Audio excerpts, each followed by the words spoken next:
It's the Orioles on Masson on a hot and sticky Wednesday night downtown. It's the Orioles and Tampa Bay Rays. Tonight it's the finale of this three-game series. And hi, everyone. Jim Hunter and Mike Bordick. The Orioles take the field tonight looking to snap a 6-game losing streak. And, Mike, every season, every team has the same goal. They know what it takes to get to the postseason, and that is consistent starting pitching. The Orioles rode that last year in particular after the All-Star break. But so far this year, the starting pitching has been inconsistent, and that's not the goal they set in spring training. They expected to be better. Yeah, you know, I think Buck Showalter really had a plan coming into this year, and that was to really take the leash off this rotation. They showed consistent improvement for 3 years, and he said, all right, guys, it's time to step up. We need you to get 20 outs for the starting pitchers. Take a look at the progression here. In 2012, 17.36, made an improvement in 13. 2014, you mentioned that strong second half, jumped it up to 17.66. Well, Buck Showalter and pitching coach Dave Wallace says, listen, we need to get to 20 outs. We need these guys to get deeper in ball games. 20 outs is 6 2/3. Try for 7 innings. Then you get to the back end of this Orioles bullpen, which has been outstanding for the past 4 seasons. But this year they've faltered. 17.19 is not what Buck Showalter was hoping for. And take a look at the bottom there. 63 starts of less than 6 innings this season. Now, Buck Showalter has done an outstanding job managing this Orioles bullpen. He really has. He's kept them healthy and strong, and they have been one of the strong parts about this team and consistent parts about this team this year. But the starting pitchers have not given them a great opportunity. You know, this offense, you know, we talk about them struggling a little bit. Well, everybody's got to pick each other up. And at some point, the starters have to get a little bit deeper and shut down an opposing team. Right now, the philosophy that Buck was hoping for, the challenge that he presented these guys with in spring training, the starters just haven't been able to live up to it. And the big reason you pick 20 outs, 6 2/3, because if a starter is still in the game in the 7th inning, obviously he's pitching well, and the team is likely winning. And then, as you say, Buck is the best at matching up with relievers late in games. If he could get to that point, he's going to win a lot of those games. Well, no doubt about it. I mean, look what the Orioles did down the stretch last year. The Orioles starters were outstanding, and then they had that 3-headed monster with Andrew Miller and Darren O'Day and Zach Britton at the end. It was shut down. They shortened games. They made it 6-inning ball games. So that was the goal coming into this year. And unfortunately, they've never been able to get on a consistent run. None of the starting pitchers have really been able to ride out success for an extended period of time. It's just been that roller coaster, seems like, with every aspect of this team's game. And tonight they'll hand the baseball to Kevin Gausman, looking to snap the 6-game losing streak and salvage 1 game in the series. Lineups and first pitch are coming up next.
By Southwest Airlines. Book your low fare now at southwest.com. And by Royal Farms. Royal Farms ATMs are surcharge free. Get your cash for nothing. Bank or credit card fees may still apply. Well, another sticky day downtown. Here's our BGE home game time temperature. 88 degrees, and that humidity continues to rise up to 49%. BGE Home is Baltimore's home team for heating, cooling, plumbing, and electrical. Why would you call anyone else? So the finale of 3 in this brief 3-game homestand. Here is the Tampa Bay lineup. They're looking for a sweep. Sizemore, Geyer, and Longoria with John Jaso DHing. Logan Forsythe in this series, 6 for 7 with a couple of doubles and 4 runs scored. Cabrera, Loney, Kiermaier, and Aaron Sebia for the Rays. And let's take a look at Kevin Gausman's pitch arsenal this season. The fastball 70% of the time works in the mid-90s. Has jumped it up to 98, 99 miles an hour at times. The breaking ball, the curveball, it's getting better and better. 10% usage, though, to this point. The changeup, the split finger, 20% of the time works well off that fastball. 4.39 earned run average. And in 19 games, this will be his 12th start of the season, though. Pitched very well here at home. 80 innings of work, 69 punch-outs for Gausman. Just the 18 walks. Opponent's hitting .242 overall.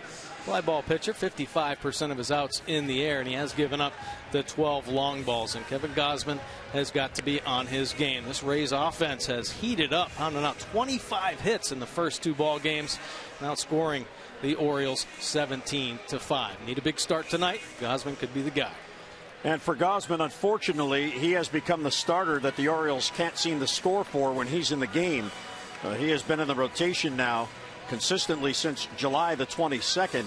And in the start since then, the O's are averaging for Kevin 2.89 runs per game. So below 3 runs per game for Gausman. Yeah, it's tough. You know, and Kevin's pitched very well, especially here in his home park. Last 5 home starts, 1-1 with a 1.85. So offense got to start moving. Now is the time. Here's Grady Sizemore leading off. He has never faced Kevin Gausman. And the first pitch is in there for a strike, and it's 0-1. And that's the thing about Gausman that you really like. He throws a lot of strikes, and he attacks the strike zone. He really does. I mean, this guy, every time he takes the mound, his confidence grows and grows. He learns so much more. Very smart kid, always trying to pick things up. I like the new look with the team socks. First time we've seen Kevin with these socks in the game. The bright orange stripes. Check swing, foul tip. So gets ahead 1-2. That is a good look. I like that. It is good. And they're real stirrups, Mike. Look at that. Remember we had to talk about Oakland. They had the fake ones. Those are nice. These are real stirrups. The old school. And he struck him out. Good start for Gausman. A swing and a miss by Sizemore and 1 away in the first. Well, that's a pretty filthy combination right there. Look at the location. All 4 pitches down and away. Great command. There's the split finger change. The Vulcan change. Great action fading down and away. You get a big strikeout to start the game. Here's Brandon Geyer, who should be traded to the Orioles the way he hits at Camden Yards. He's batting .391 in his career here at the Yards. He pops up the first pitch. Wieters over near the bench, and he runs out of room. It is in the Orioles dugout, as is Matt Wieters.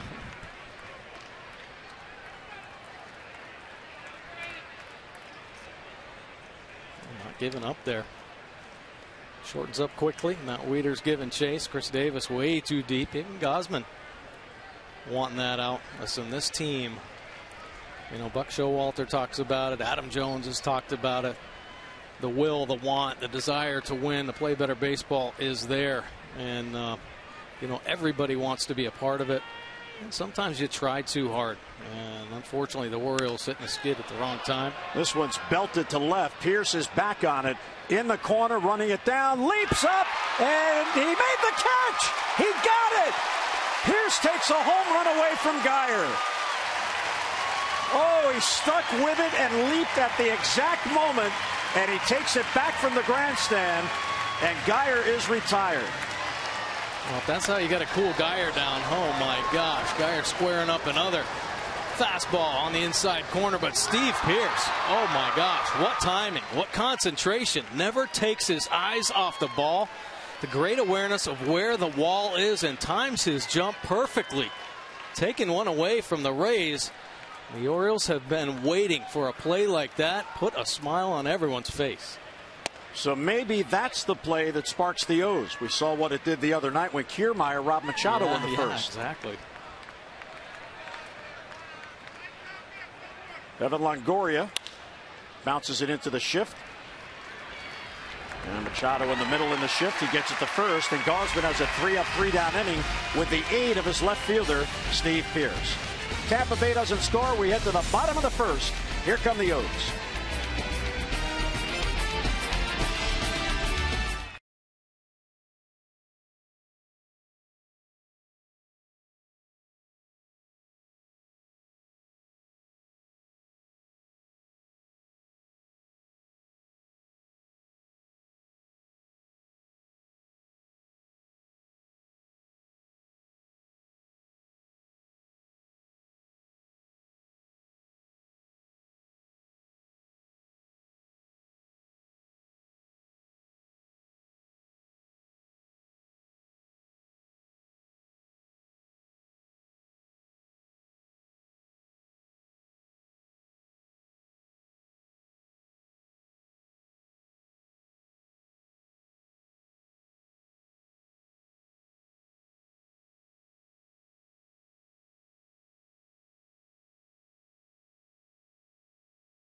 Come the Orioles in the bottom of the first.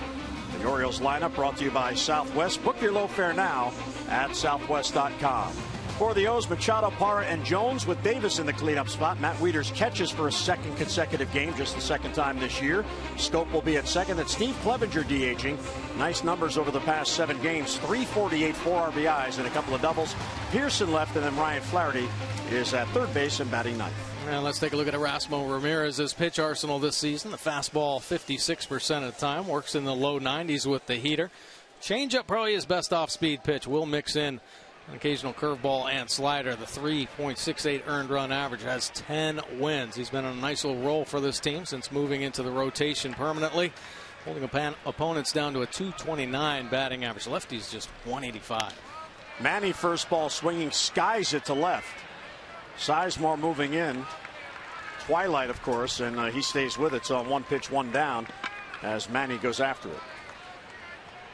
And take a look at the Rays defense behind Ramirez, Sizemore, Kiermaier, and Geyer in the Rays outfield. Cabrera and Forsythe up the middle. Longoria and Loney on the corners, and J.P. Arancibia making his second consecutive start. Why not? 6 RBIs with a long ball in last night's ball game. And there is Kiermaier back in center field. He started the first game on Monday night, but he came out of the game early. In fact, he had one at bat. He had a little bit of an ankle sprain, and they took him out as a precaution, but he's back in there tonight. Gerardo Parra now shows bunt, and he'll take a strike. Parra is 1 for 1 against Erasmo Ramirez, and that one hit a home run. There are 4 Orioles starting tonight that have exactly 1 hit off Ramirez and 4 home runs. Machado, Parra, Davis, and Wieters. They each have just 1 hit against this right-hander, and they've all been long balls. Well, they'd like to hit some long balls tonight. They've been a little dry in that department. Parra 3 for his last 27. He's looking to find that stroke. And he gets him on a changeup. There's the pitch, the out pitch for Ramirez against left-handers especially. Yeah, real good change here. Nice arm sell. That 3/4 arm slot. That's where he throws his fastball from. So you're going to see good two-seam action on his heater, much like the changeup. He's been locating it very well. That pitch is the main reason, according to Scott Coolball, the hitting coach, why Erasmo Ramirez, there's Jim Hickey, his pitching coach, why he has reverse splits. Usually right-handed pitchers dominate right-handed hitters versus left-handers, but he is the exact opposite. And Coolball says it's that changeup that is so effective. The lefties are batting 185 against them. The right-handers 282. 100-point difference. Well, that changeup fades down and into the right-handers. Danger zone in there in the inner third with an off-speed pitch. You saw the good fade action away from Parra there. And you know what? You want to learn how to develop a changeup, you go to the Rays. I mean, they've developed so many pitchers with plus changeups through the years, and I think Jim Hickey has a lot to do with that. He's ahead of Jones 0-2 with 2 outs and none on.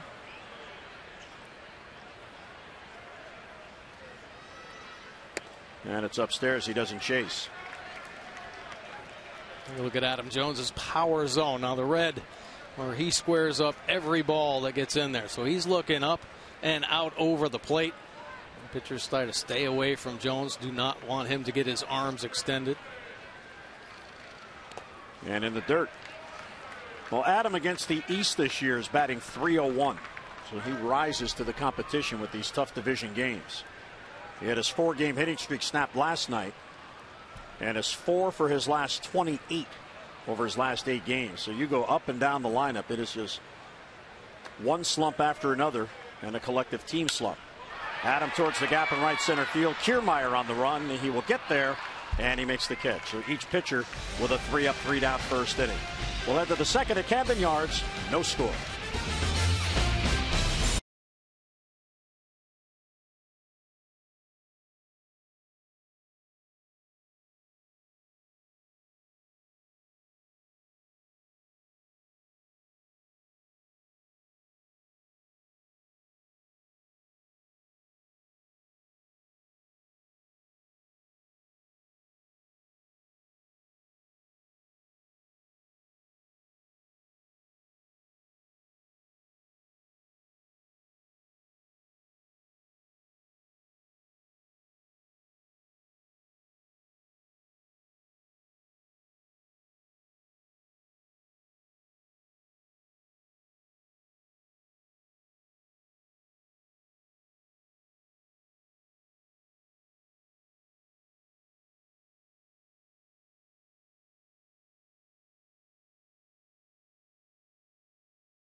Pitches. Ramirez through 9. Let's get a look at our American Standard. Who's hot and who's not? Well, Manny Machado's been hot all year long, but this series 3 for 9 with a double and a run scored and a home run taken away from him in game 1 by Kiermaier. John Jaso, not so hot. Last 12 games, just a 139 batting average and 9 punch-outs. Celebrate the season with the American Standard All-Star event. Visit MidAtlanticComfort.com for amazing rebate and financing opportunities.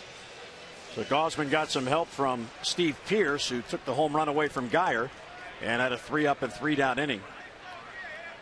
Coming off a loss last Friday in Texas, but he did a real good job. He found his stuff as the game progressed and ended up giving the Orioles 6 2/3 innings. So he got his 20 outs. And he misses low to Jaso. I think Kevin happy to get out of that first inning unscathed on the year, and his 11 starts, 11 runs in the first inning with 5 long balls. Pearce taking one away there. Might help Kevin Gausman settle in a little sooner than later. Tremendous play by Pearce. Read it, and the perfect timing on the jump. Foul back. Jaso's had a tough year. He went on the DL on April 10th. He had a left wrist contusion. And he was on the DL all the way into July 7th. They reacquired him from Oakland. He was in that Ben Zobrist trade when Zobrist went to the A's. He had come up with the Rays, and now he's back in Tampa. but they had high hopes for a big season, and unfortunately he got hurt. Anytime you come up with a hand or wrist injury in the season, man, is it hard to overcome. You know, you always try to make your adjustments when you get banged up. Well, he was fooled by the pitch and a comebacker. And Gausman the first and one away.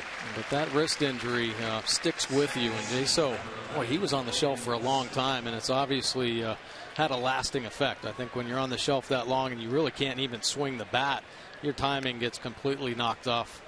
And Jaso kind of struggling here at the end to try to get it back. So here is the scorching hot Logan Forsythe, who has 3 consecutive multi-hit games. He is 6 for 7 in this series and is 8 for his last 11. And Gausman gets ahead of him. That looked like the slider. Yeah, well, that is the key pitch.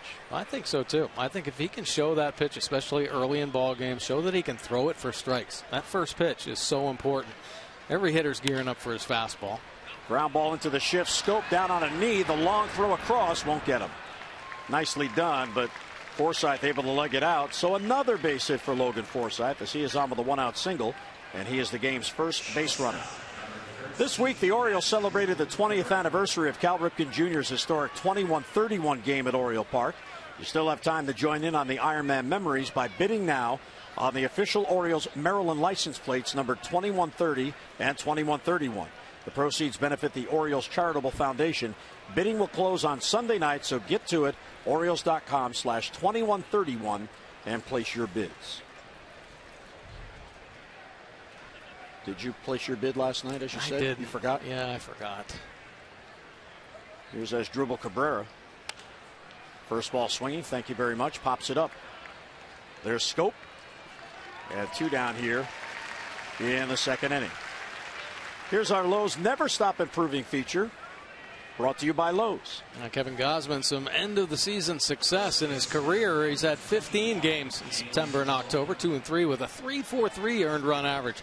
Rest of the time, 44 games, just 10 and 15 with a 4.45 earned run average. I think something about Kevin Gausman in September, it's probably the fact that he realizes, well, I'm not going to get sent back down to the minor leagues. The minor league season is over, so he can relax and feel comfortable.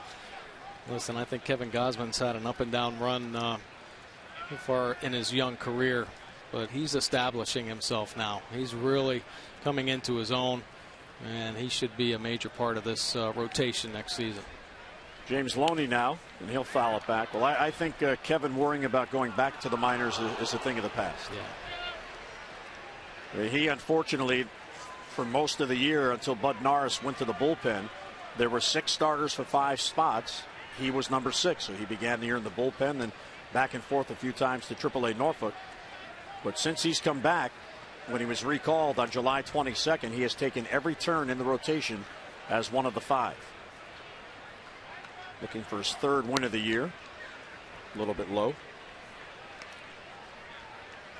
Yeah, Kevin had some big starts down the stretch last year for this team. He is looking for his first win since August the 1st when he beat the Tigers. And the O's are looking for a win to snap the 6-game losing streak.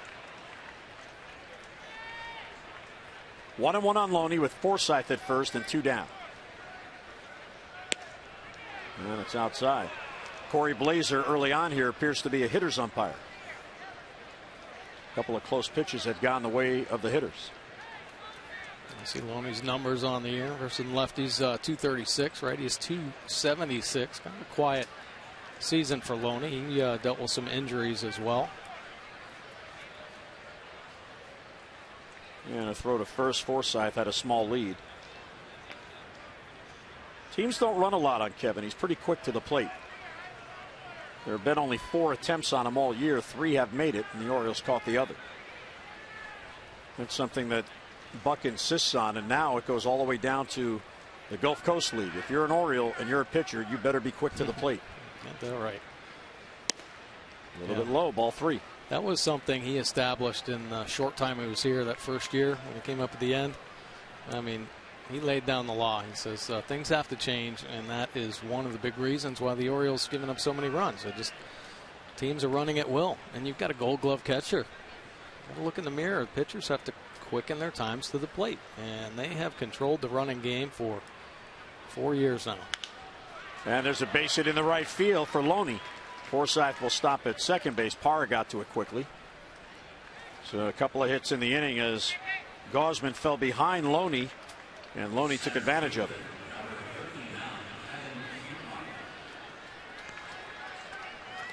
So for the first time tonight, a runner at second base. And Kevin Kiermaier will bat.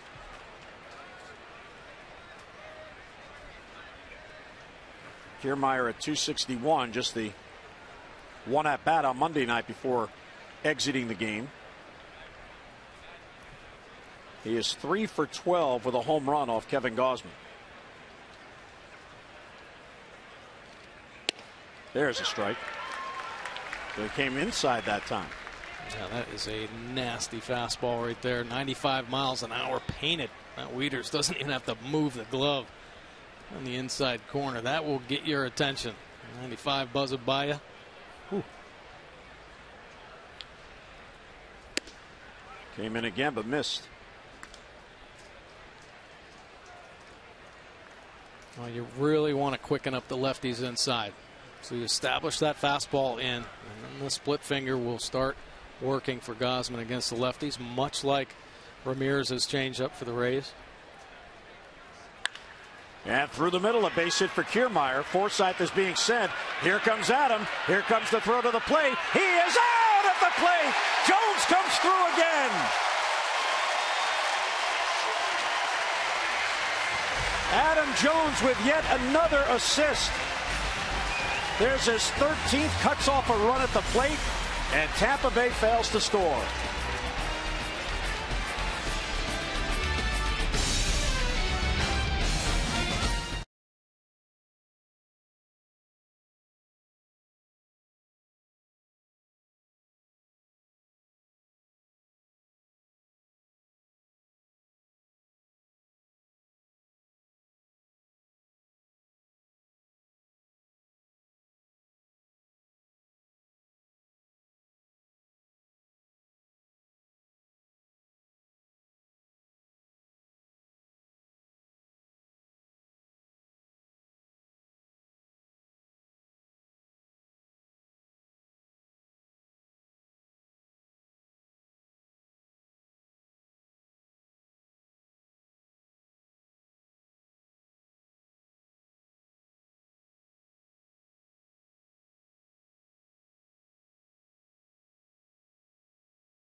To our colleague Jeff Britton, an American Ninja Warrior finalist. Let's hear from Jeff.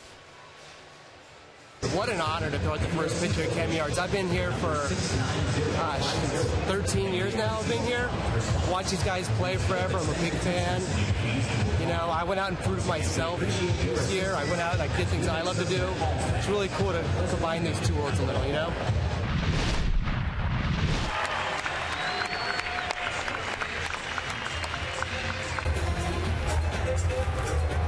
Yeah!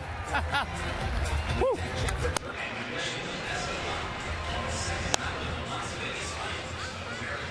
Well, that was a pretty exciting time right there for Hi, Jeff. There he is, Good. up on the camera. Good job. You stayed off the mound. Threw a strike. That was tremendous. Good four-seam fastball right there. And take a look. Everyone's got the Ninja Britton shirts on. Mike! Look at that. That's awesome. There it is. Now, you got to check him out. That guy is something special on that American Ninja Warrior show. Wow. September 16th, the finals on NBC. We will all be watching. Absolutely. There's one of our colleagues making it big. American Ninja Warrior. Wieters swings through it 0-1. Or excuse me, Davis. Wieters on deck and then Schoop. Chris, last night the 2-run home run in the 9th inning to account for the Orioles' only 2 runs.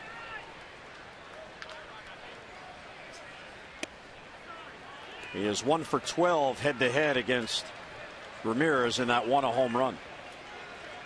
Ramirez is also coming off a loss in his last start. He lost to Kansas City last Friday night, a 3-2 game. That ball's against the shift and still gets through in a leadoff single for Chris Davis. So the O's get their first base runner. Our Maryland Lottery contestant of the game, Christina Boswell of Chesapeake Beach, has won $500 for being selected and will win $500 more for every Orioles home run hit tonight. Play Baseball Bucks scratch-offs today and win up to $50,000 instantly. Learn more at mdlottery.com/baseball. Beautiful sunset. We had a threat of a thunderstorm earlier. Right after BP, the grounds crew put the tarp on the field. We heard a lot of thunder, but no rain, fortunately. Wieters fouls it back. Good opportunity here now. That lead-off single. Orioles playing some inspired baseball first couple innings. Some things to really help their confidence and try to build off of momentum, game-changing plays with Pierce's taking away a home run. Adam Jones gunning down Forsythe at the plate there to end the second inning. And that leadoff single by Davis. So keep that momentum going here.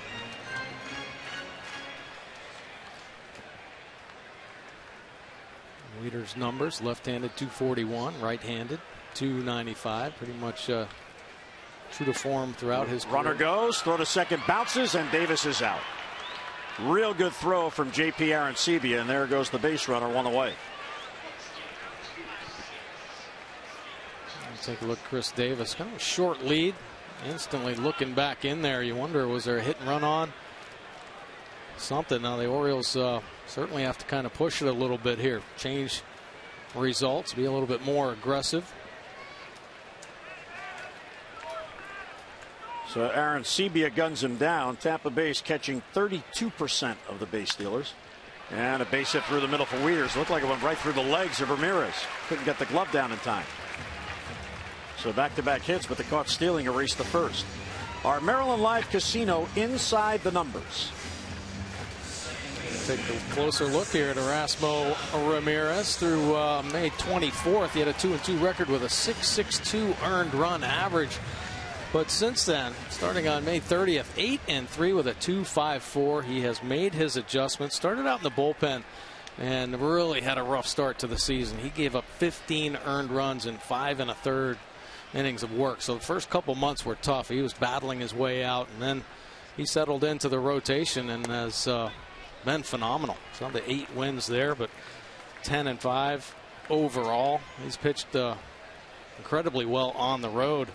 His last 10 road starts, 5-0 with a 2.91. So he's really established himself as a major part of this rotation.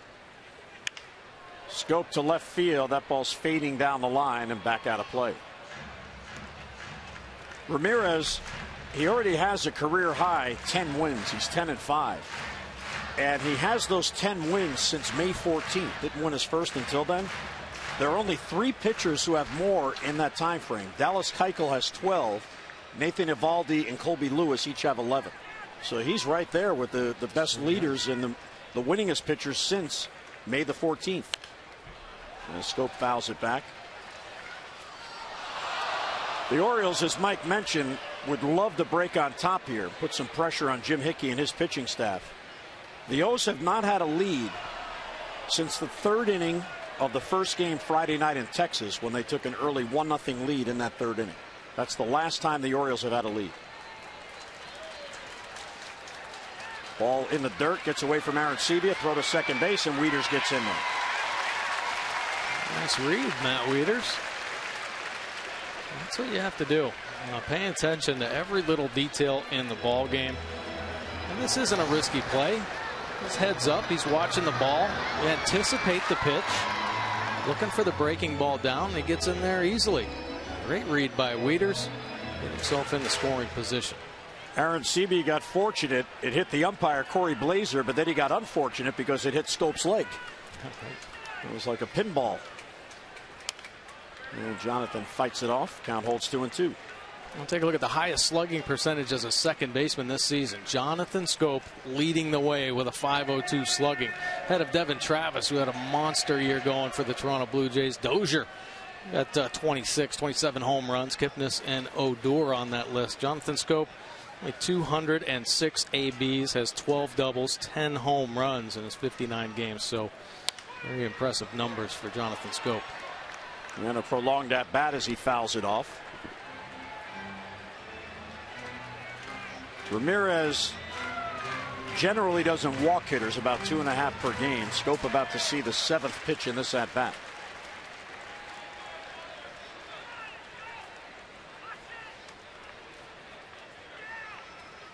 And he got him. An off-speed pitch that broke underneath the swing, so Schoop down on strikes and 2 away. Kind of piece of Aronsebi on the backswing. Risky pitch here, the change up inside, but boy, if you bounce it, if you locate it well, it can be one of the better pitches in the game. Righty on righty, change up in. You better locate it well. Ramirez does there.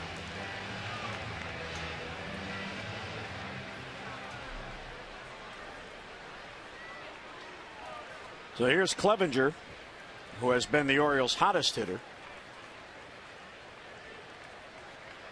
Stevie's batting at a .351 clip over his last 10 games. And the fly ball to center field. Kiermaier on the run. He'll get to it. And he runs it down for the out. So despite a couple of base hits, the Orioles don't score in strand 1. Through 2, we have no score.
Miller time later in tonight's game, brought to you by Miller Lite.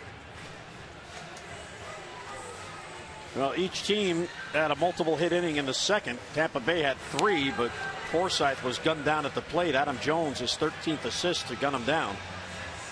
And then the Orioles had 2 hits in the second, but the caught stealing by Chris Davis erased 1 runner, and Matt Wieters left stranded. So pretty pitch efficient first 2 innings for Kevin. Well, Kevin looks good, driving that fastball downhill. Changeups looks good. He's already flipped in a breaking ball for a strike. And his defense playing at a very high level right now. J.P. Aronsebi, the number 9 batter, leads off. Then back to the top, Sizemore and Geyer. Dawson misses just off the plate, 1-0. Aronsebi had the big game last night, 6 RBIs. A pair of 2-run singles and then a 2-run home run off McFarland.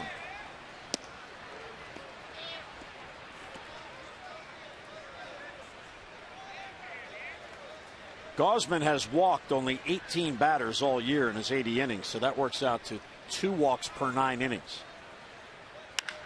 That ball's crushed deep left field. Will it stay fair? That is down the line. That is a home run. It stayed fair. What got into J.P. Arencibia? He has homered in back-to-back games. And Buck's going to come out and ask the umpires to take a look at this. Chris Guccione made the call. Buck, you could see by his reaction, in no way thinks this is a home run. Yeah, Buck has a pretty good view of that left field line as well. Manny Machado was down there and immediately gets in Guccione's ear. Well, that's clearly foul. It was on the left side of the pole. The white goes to the left of the yellow.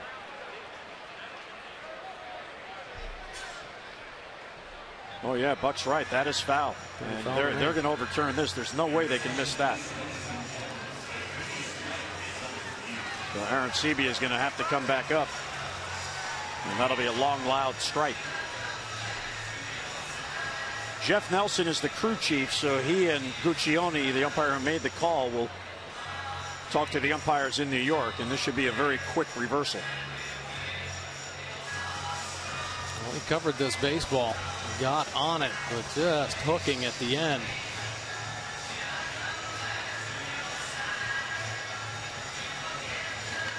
Yeah, that's a great replay there. That is clearly to the left of the yellow pole. Now that view, it's a little harder to see because it's so close to the pole. You could have the illusion of it being on the other side, but the first replay, the close-up replay, clearly showed it was foul. And this should easily be reversed. Arencibia definitely grateful for this opportunity with Tampa. And a huge night last night. Back-to-back nights to play, and just missing the long ball. There's a good view there as well. The fans reacted when the replay was shown on the scoreboard. They do that for the fans, of course, and they do that for the umpires who have the headsets on, so they can look up. So this should still be a scoreless game if what we're seeing, they're seeing in New York City.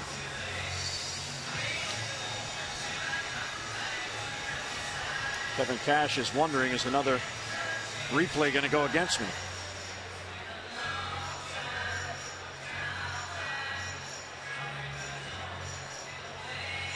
And Buck is pacing it. Usually when you're so sure and it takes this long, you wonder what they're looking at. Yeah.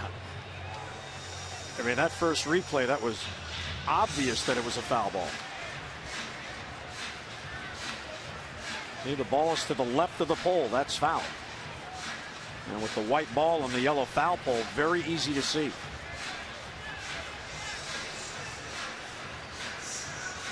The umpires keep glancing up at the center field scoreboard there. Arencibia saying now the replay's up there again. Yeah, it might have hooked, but he said it was fair when it went by the pole. That's what Arencibia is saying right now.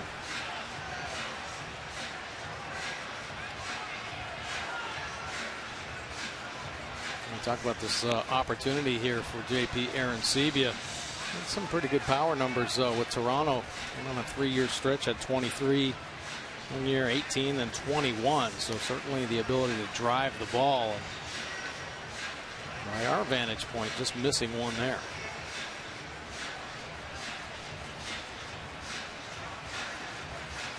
Jeff Nelson is calling Corey Blazer, the home plate umpire, over.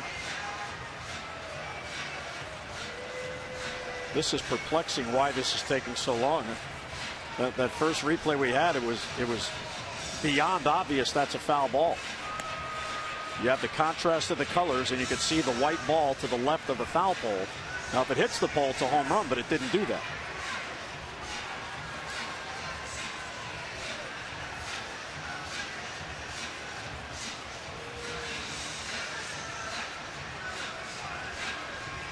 Surprising it's taken this long.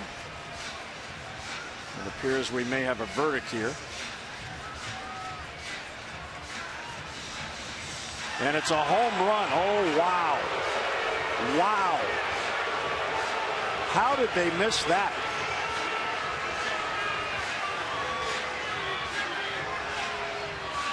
Buck wants to know what the heck they're talking it over about. What were they looking at?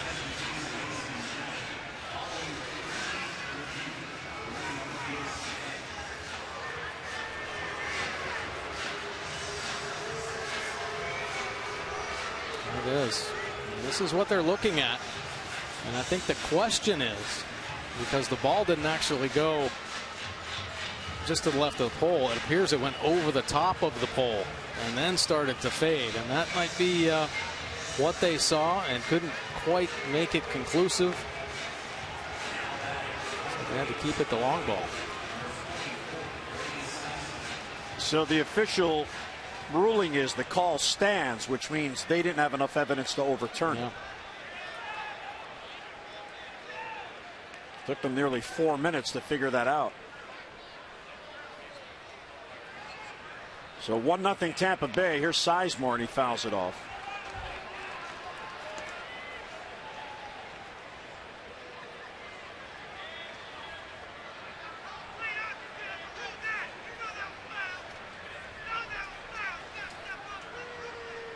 Sizemore struck out leading off the game.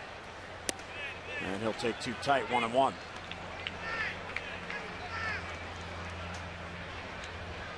Tough break, obviously, for the Orioles.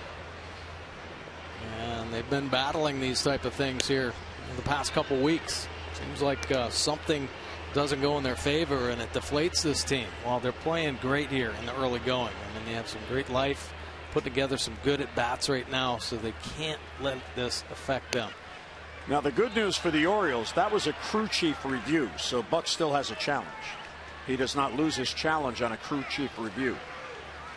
And usually that is a courtesy extended to the managers on home run calls that could go either way. And now Gausman, after that long layoff waiting for the review, allows a walk, so a runner on with none down. Let's get a look at our Jeep inside the numbers and the season series coming into this game. Yeah, well, believe it or not, all evened up. I think some of these numbers a bit skewed after the 25 hits and 4 home runs, make it 5 home runs that the Rays have hit against the Orioles. But these two teams always play very evenly. The all-time series, 155 to 155. So it doesn't surprise anybody that the Rays and O's are locked up at 7-7 right now.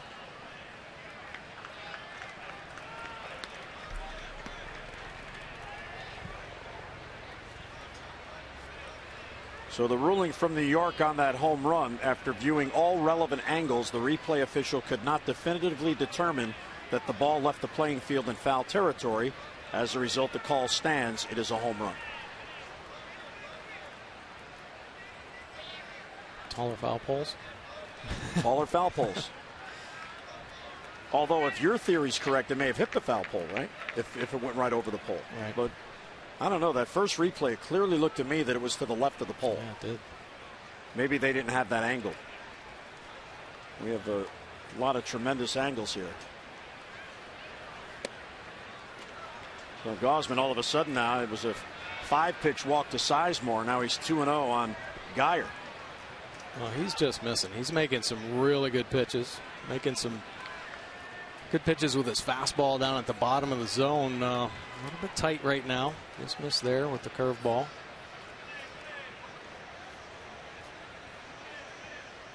Runner goes, swing and a miss, throw to second by Wieters. He is out, and by plenty. Tremendous release by Matt Wieters gets Sizemore for the first out. So Matt Wieters, this is only the second time this season that he's caught back-to-back games, and he comes out of the chute firing a strike down to Jonathan Schoop. It's a great pitch to handle the high fastball, and that is a Matt Wieters Gold Glove release right there. Quick and on the money. Jonathan Schoop straddling, getting there on time. Big first out. Schoop with a quick tag as always. So each team has had a runner caught stealing and easily caught stealing in this game. Slice to right field. That ball's trouble for Parra. It's going to get down and get by him and go all the way to the wall. Brandon Geyer, who's been hot, will head to second with a double. Man, everything that hits his bat is on the screws. Just missed a home run in his first at bat, taken away.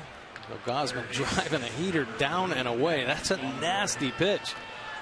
And he just stays within himself and drops the bat head right on it. A bullet down the line for a double.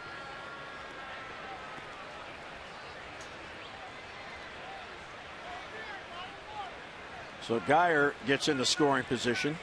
Rays have a 1-0 lead, looking for more as Geyer continues to hit well here at Camden Yards. Brings up Evan Longoria, the number 3 hitter. And Kevin turns and looks the runner back. You know, the Orioles starters in the last 6 starts, going back to the last win for the Orioles, which was last Thursday, they have the decision in all 6, and they are 0-6 combined.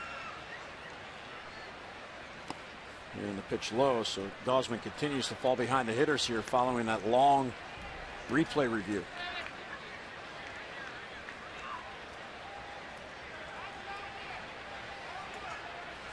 That'll definitely be something that's talked about, I think, in the offseason. Shorten up that time. It's a little too long for your starting pitcher to be out there on the mound. Not throw. Win that game in Kansas City last week. That was on Wednesday. Wei-Yin Chen got the win. Since then, 6 starts, 6 losses by the starters, and their combined ERA 7.64.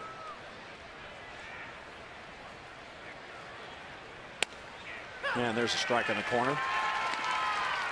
Yeah, there have been some big innings in there. And, last season, the Orioles rotation was on such a tremendous roll. They could really minimize the damage. They executed their pitches. A lot of ground ball double plays to get out of tough innings. That ball's crushed to left field, and that's going to go. Longoria with a 2-run shot, and it's a 3-run inning for the Rays and a 3-0 lead.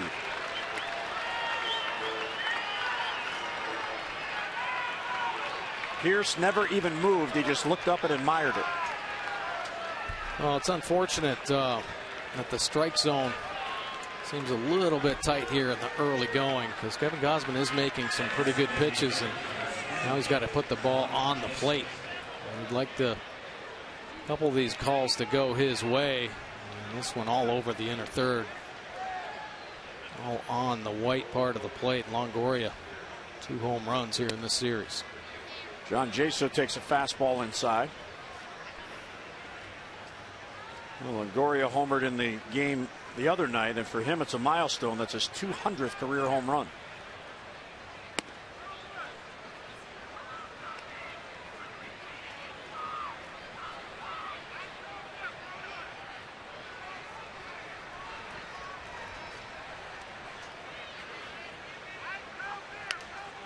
And going to foul back 2-1.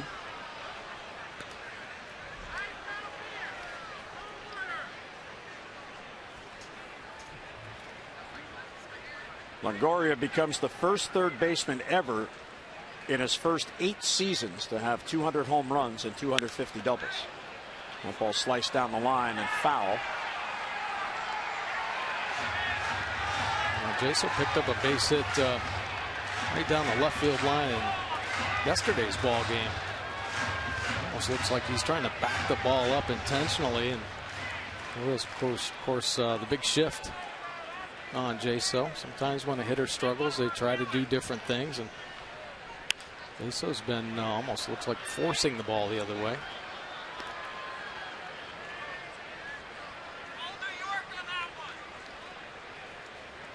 Jaso has just 2 home runs. And a roller to first. Davis will play it to Gausman, who gets over there, drops the ball, and Jaso reaches. Davis had a choice, go to the bag or flip to Gausman, and Gausman was hustling over, so Chris flipped it to him, and Kevin just flat out dropped it. Yeah, Chris looks up, and pretty easy play to handle for Kevin Gausman. And just catches him on the thumb part of the glove. Boy, this inning's kind of gotten out of control here for Kevin. Couple mistake pitches, 2 homers, and there, play he definitely should have made. And Machado out to settle him down a little bit. Get out of this inning. Feeling good. We'll get you some runs tonight.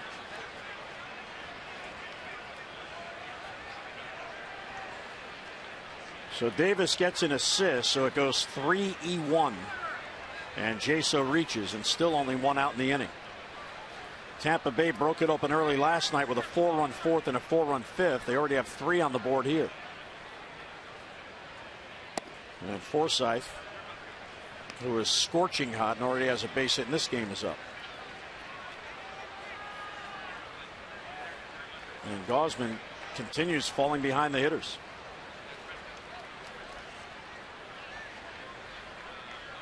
And this Rays team showing some good patience. They're not swinging at the first pitch changeup. Talk about getting geared up for that 96, 97 mile an hour fastball. You might get some cheap outs with some over aggressiveness, but you're falling behind again, and that'll prompt a quick visit from pitching coach Dave Wallace. He'll slap on the backside. Let's go. Shake it up a little bit. Bear down. Back in the zone. Keep driving that fastball downhill. Kevin Gausman creates pretty good angles out there on the mound. Tall kid, loose arm. Sets up over on that third base side of the rubber and throws across his body. So it's not that easy to pick up. Going to execute the pitches and drive it to the bottom of the zone. Well, Kevin allowed 2 home runs in Texas on Friday night in his loss. Those were both solos, however. Chu and Jimenez took him deep. Slider for a strike. Good pitch.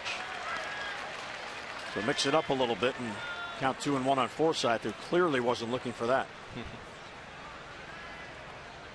Well, by far his third pitch, the breaking ball. You expect him falls behind to come with the heater.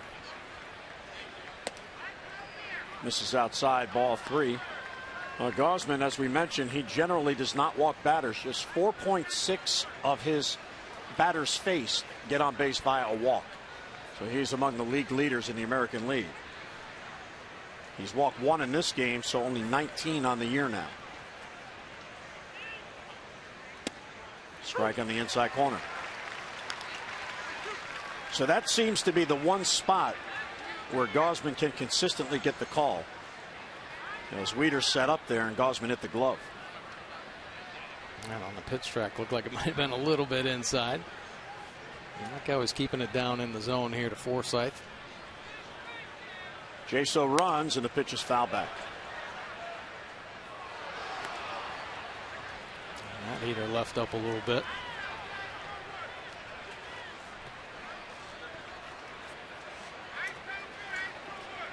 Gausman, a long inning.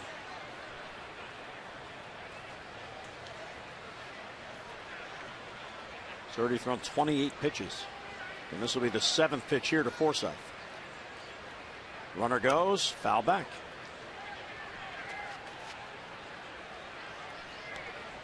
Forsythe showing the quick short swing. Not a lot of body involved. Doesn't get caught up in the lower half, so doesn't really lose that front side too often with his swing. Strong, direct to the baseball approach.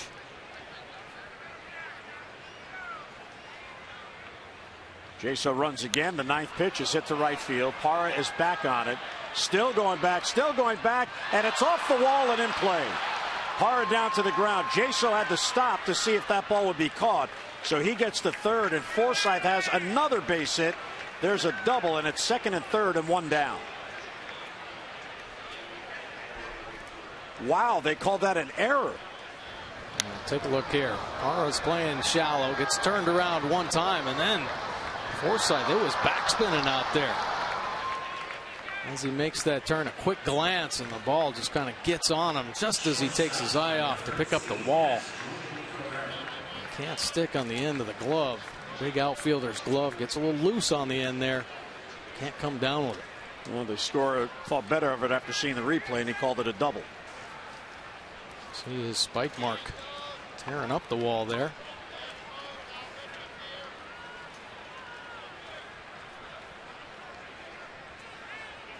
Here's Cabrera. And here's another one of those danger innings here. The error by Gausman allowed Jaso to reach. Chaz Rose now getting loose. And now the double has put runners at 2nd and 3rd. And still only 1 out. That error by Gausman is huge. That was an easy out in the making, and he just dropped it.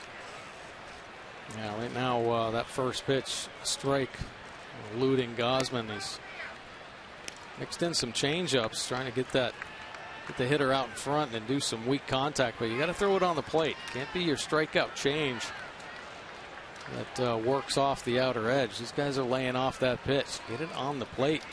That'll entice them to swing more frequently early on in the count.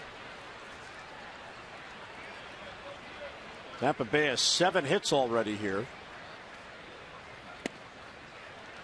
3-0. He's not getting any close pitches.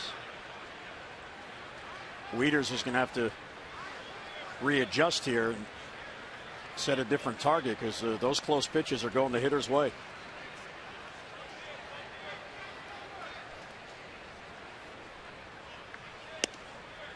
And there's a 4-pitch walk to load the bases. So the second walk in the inning. Tampa Bay about to send its 8th batter to the plate. Now with the bases loaded, the Orioles can move the infield back for a chance for a double play. Manny Machado over for words of encouragement. Good to see Manny taking a leadership role there. Yeah, absolutely. Good time for a little two-seamer here. Keep it down in the bottom of the zone. Get out of this inning. Jaso at third. He reached on an error. Forsythe at second. He doubled. Cabrera at first. He walked.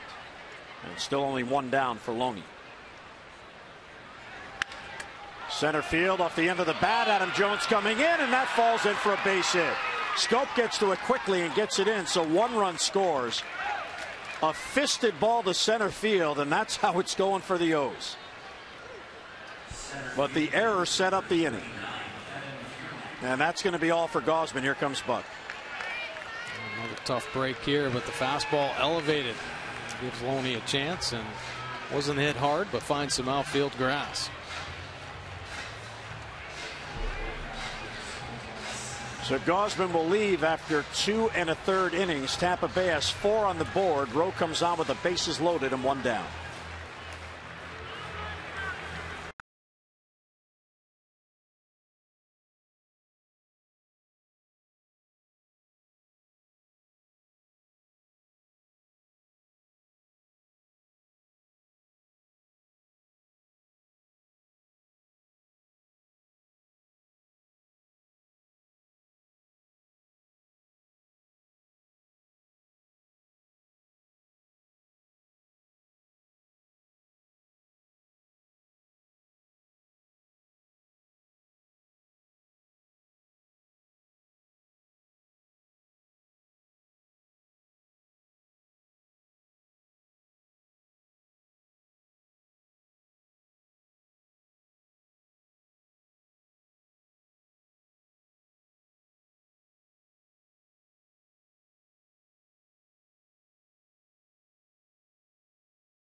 But leadoff home run to Aaron Sevilla, then a 2-run shot by Longoria, and he gets run.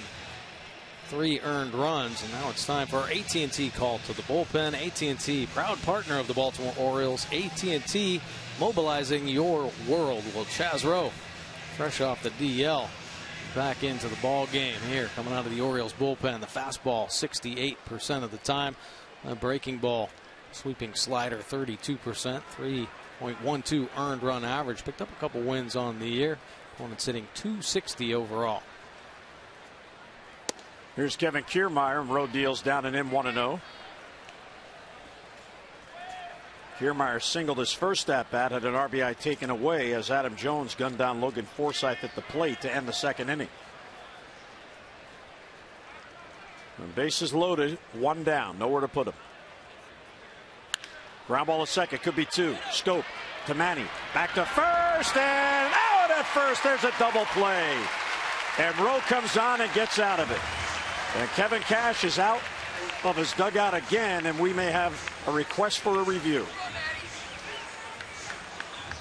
Nice little double play turn here. Schoop to Machado, and Machado, he knows Kiermaier's got some speed, but he unleashes the cannon. Look at the stretch by Davis, getting low and in the glove in time to complete the double play. So we'll head to a break. He appears out. They are going to challenge, and it's 4-0 Tampa.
Book your low fare now at southwest.com and by PNC Bank for the achiever in you.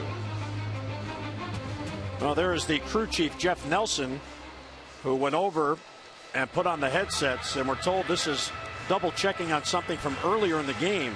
Kevin Cash did come out, but then was told by his replay crew that you won't win this challenge if you challenge, as our replay showed Kiermaier was clearly out at first base. So we'll try to find out exactly what Jeff Nelson was checking on. He was over there by himself. Usually on a challenge, the umpire who made the call and the crew chief go, but Jeff Nelson, the crew chief, went by himself. Yeah, interesting. And now telling Wayne Kirby what he was investigating.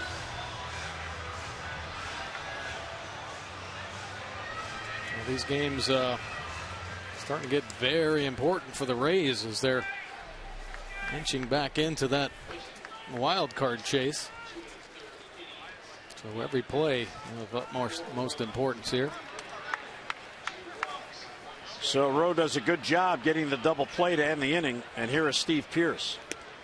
So the O's have to chip away, but Rowe with that double play kept the damage to 4. And, I guess the question is Ramirez going to be affected by that long inning? Down the line, will it stay fair towards the corner? That is a fair ball. It's off the wall. Pearce is heading to second base. Sizemore had trouble picking it up, so Pearce will have a leadoff double. And that ball was smoked. Steve Pearce turning and burning for his 7th double of the season. And he takes advantage of a mistake all over the dish. Take a look. Aaron Sebia setting up down and away, and this two-seamer right back over the heart of the plate, and it leaves a mark in that left field wall. Rocketed down there. So a runner in scoring position leading off.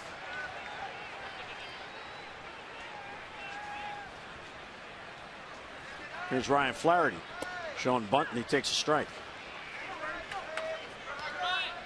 During BP today, Ryan was working on his bunting even more so than usual. Maybe he has it in his thought process that laying one down, try to take advantage of the defense would be a good idea. Absolutely, and the fact that it seems like every opportunity Ryan gets, he hits a bullet right at somebody, so try to change things up a little bit, maybe lay one down. Orioles need to get a run on the board, change some of this mojo here. Still early in the ball game. You'd like to see them answer right back, even if it's a run. Yeah, got to put something on the board.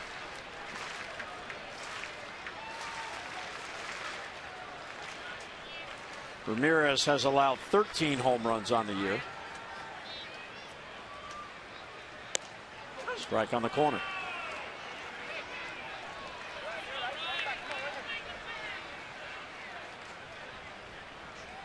Doesn't throw a lot of sliders to left-handed hitters. Primarily that fastball change combination with their backdoor slider to Flaherty.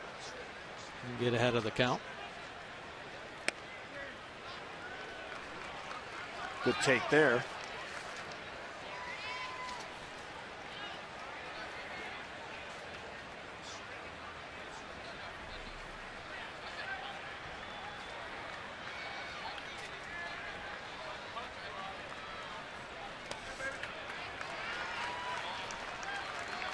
Nice play there by JP Arencibia.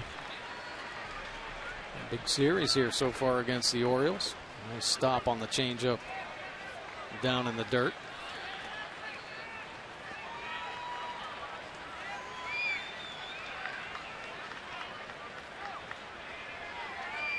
So Flaherty, a good at bat. He works the count full. Slicing ball to left field. Sizemore towards the corner. Pierce will tag. Sizemore has it. Pierce is heading to third, challenging the arm, and he is in there safely. So at least a productive out for Flaherty, who had a 6-pitch at bat that moves Pierce 90 feet from scoring. Yeah, nice swing there by Ryan Flaherty. Driving the ball deep to left field. Jason Sizemore back on the warning track, and a nice play by Steve Pierce, advancing on the depth of that fly ball.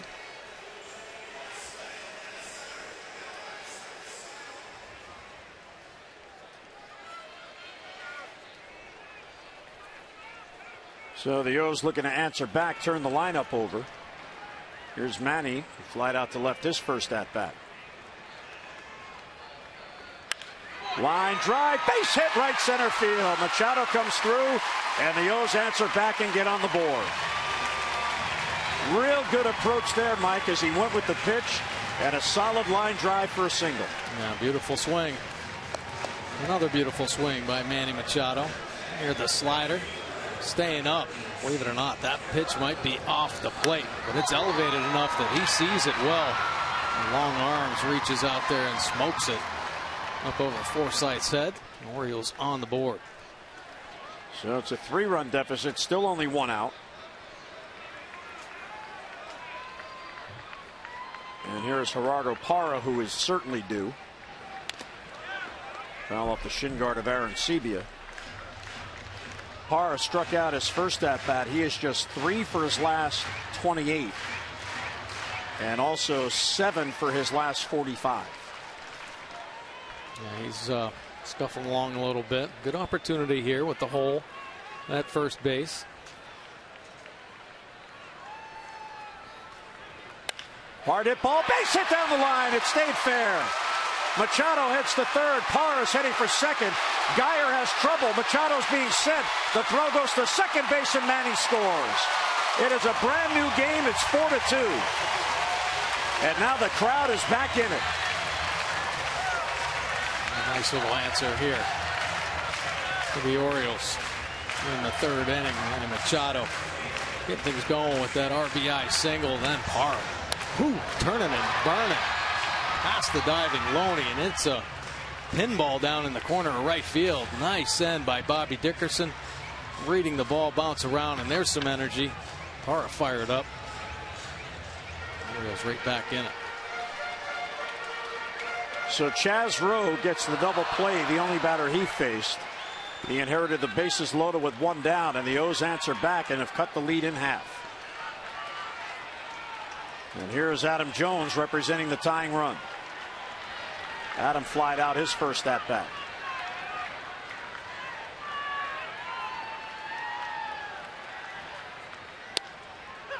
You know, you may be onto something there with Ramirez on the bench for all that time. You had the 4-minute replay review on the Aaron Sebia home run.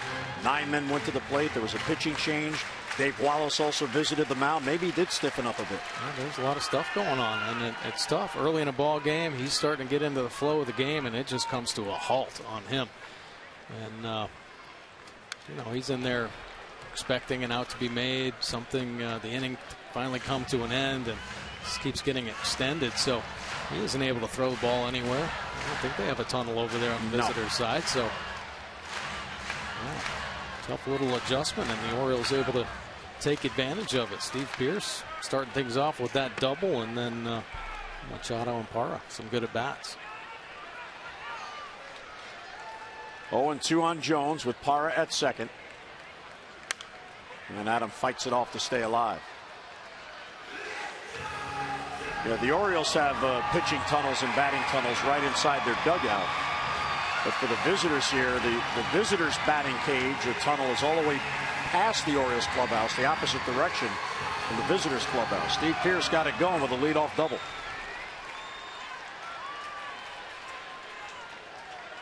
So Adam battling here. Machado, RBI single, his 67th ribby.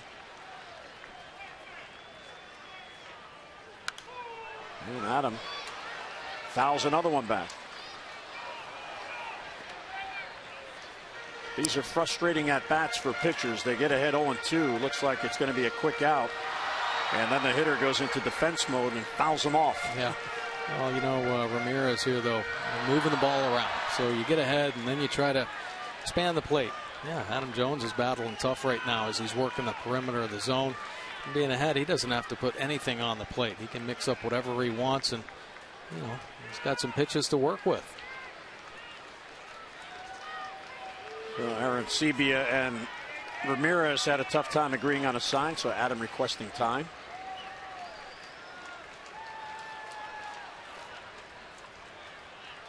Another 0-2 pitch to Adam. And he got him. Change up down and away. So a big out for Ramirez. 2 men down. That is strikeout number 3. He's had 1 in each inning. This has really been the pitch that's changed his season around. Keeping it down in the zone. Very effective off the fastball. And executes it to get the second out on Jones. You know, strikeouts have plagued the Orioles during this 13-game streak in which they've gone 1-12. They had struck out 129 times of the 360 outs that they made in those 13 games. That is 36% of the outs. Parra takes off, swinging a high fly ball, deep center field. Kiermaier back on him, and that ball is gone, and we are tied.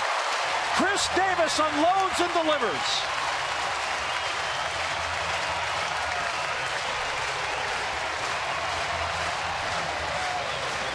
Chris Davis, a 2-run shot at the end of last night's ball game. Be getting on a little roll here. A bomb to tie the game up here in the third.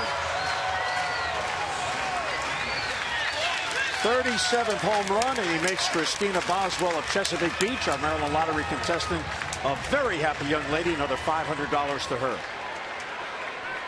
So he's homered in back-to-back games. That's number 37. He now has 96 RBIs, and it ties the game. You're looking at one of the best power hitters in the game. First pitch, fastball, outside corner. Right on the black, but it's elevated so he can stay tall and finish through that ball. It one-hopped the green wall out there in center field. Monster blast by the Crusher. So a 4-run inning as the Orioles answer.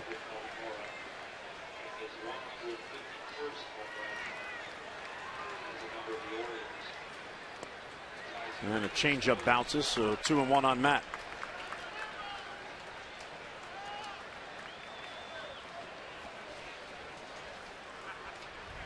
So Ramirez in his last start allowed a 2-run home run to Kendrys Morales. That was the difference in the game. Here he allows Davis to tie. Good take, ball 3. For Davis, his 89th home run here at Camden Yards ties him with Melvin Mora for 4th all time. And it's his 151st as an Oriole, tying Chris Hoyles for 11th all time. Ground ball into the shift. There's Forsythe, gets a nice charity hop, and he throws out Wieters. But what an inning for the Orioles. They are right back in this game. RBI single by Machado, RBI double by Power, and a monster 2-run home run for Chris Davis. Brand new game, folks. We're tied at 4.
Special 105 afternoon game on that Saturday. A nice matinee game. First 20,000 fans 15 and over will receive a Birdland knit scarf.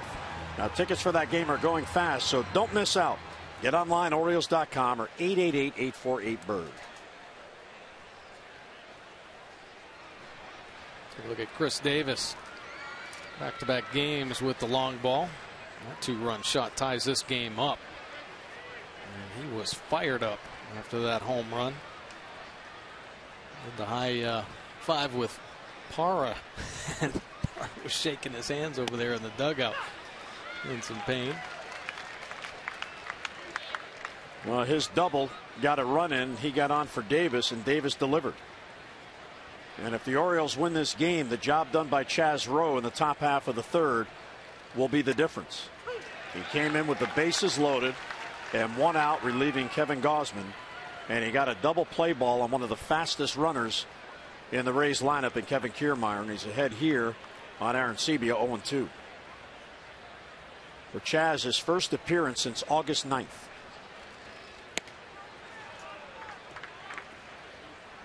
He went out only on 1 rehab appearance, and by chance, it was designed where he would finish an inning, go in during an inning, and then pitch another inning. So he went an inning and a third.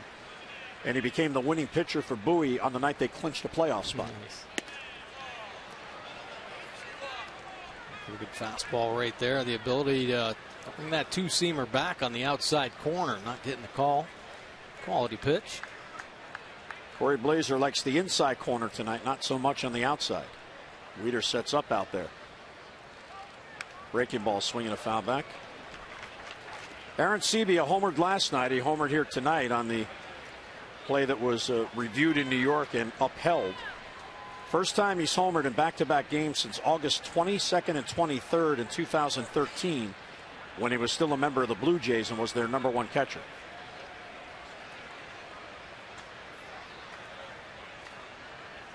And he got him. Real good off-speed pitch, 1 away. Chaz Rowe has got a filthy slider. I mean, it almost freezes out in front of home plate, and then it just makes the hard turn down and away on Aaron Sebia. That is filth right there. Chaz Rowe's had himself a fine season. That 2-seam fastball and a nasty slider. Here's Grady Sizemore. who was struck out leading off the game by Kevin Gausman, then walked in the third, but was caught trying to steal, and he hits one right to Schoop. And 2 down in the Tampa Bay fourth. So this is what you want, Mike. Your team rallies, ties the game after falling behind, and Rowe looking for a shutdown inning. Makes quality pitches, a couple quick outs here. Finish it up while this Orioles offense is feeling good and clicking. Been a while since they had a 4-run inning.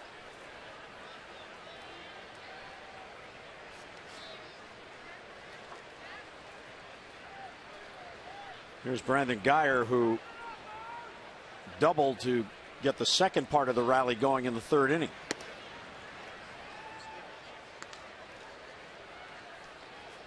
There seems to be more life in the pitches of Chaz Rowe. The month on the DL with the shoulder tendonitis. It wasn't a serious problem, but it was enough that it affected him. Real good breaking ball. So he was shut down. First, you have the initial rest period. Then you do the strength exercises, right? And then, okay, now you could start throwing again. Yeah, it feels good when pitcher's arm feels good. Not tentative about letting it go. And it's a third. Flaherty plays it. And Chaz Rowe is a 3-up, 3-down inning. A bounce back inning for Chaz after the Orioles scored 4. He shuts them down. We'll head to the bottom of the fourth, tied at 4.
To the Arizona Fall League. It's becoming a better league where a lot of young talent goes.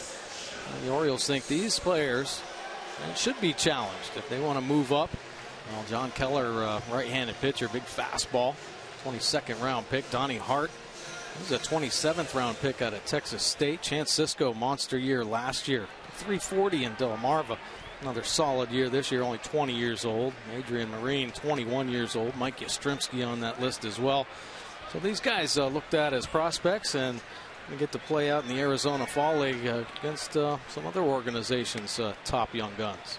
And the 2 spots are TBA. One might be Hunter Harvey, and another might be Jason Garcia, who's here with the O's. Apparently, he does qualify because of his service time. This is his first year in the big leagues, so since he missed so much time with the shoulder injury, that would be a good spot for him to go and get some extra innings in. Oh, absolutely. That Buck announced that before the game, but those are to be determined. They're just possibilities. Well, it'd be nice if they could get Hunter Harvey there, and yeah, Garcia as well. I mean, you've got to get the innings, get that arm strength back up. Scope into the shift, and Forsythe is right there. So one away here in the Oriole fourth. It's now time for you to tweet your strongest fan photo by using the hashtag OzCouchCam, and you just might see yourself in an upcoming broadcast brought to you by T-Mobile. There you go, to taking pictures. Yeah, they're sending them now. The inbox over here is buzzing. Steve Clevenger. He'll take a strike.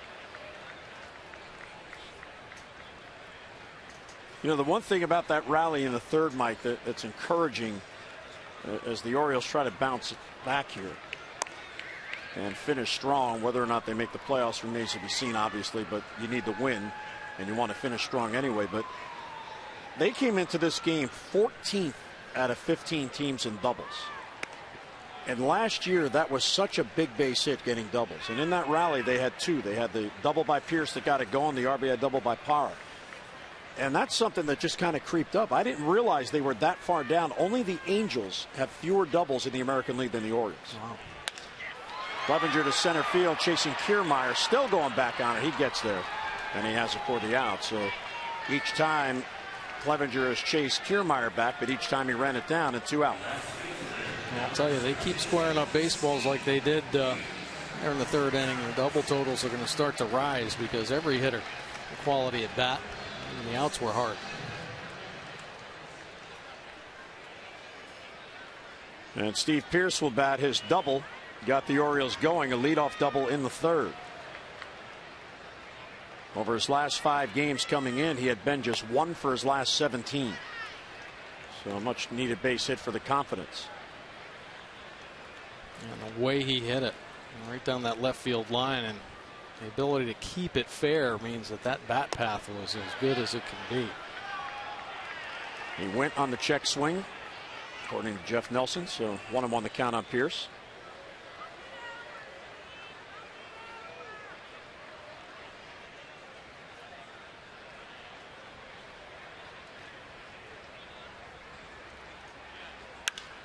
And a pop-up shallow right. Brandon Guyer in on it. And he will put it away. So each pitcher has a 3-up, 3-down, 4th inning. We'll head to the 5th at Camden Yards in a 4-4 game.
Into third inning, so he lowers his ERA to 1.59. No other Dodgers pitcher since 1912, the first year that earned runs were officially tracked, has a seasonal ERA as low as 1.60 at any time after making his 25th start.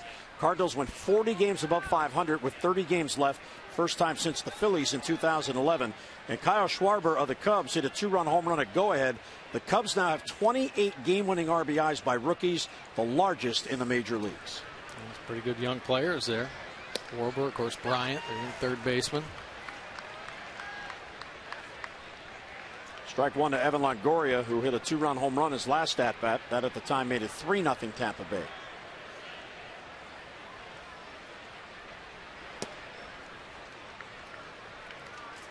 The home run is 200th in his career.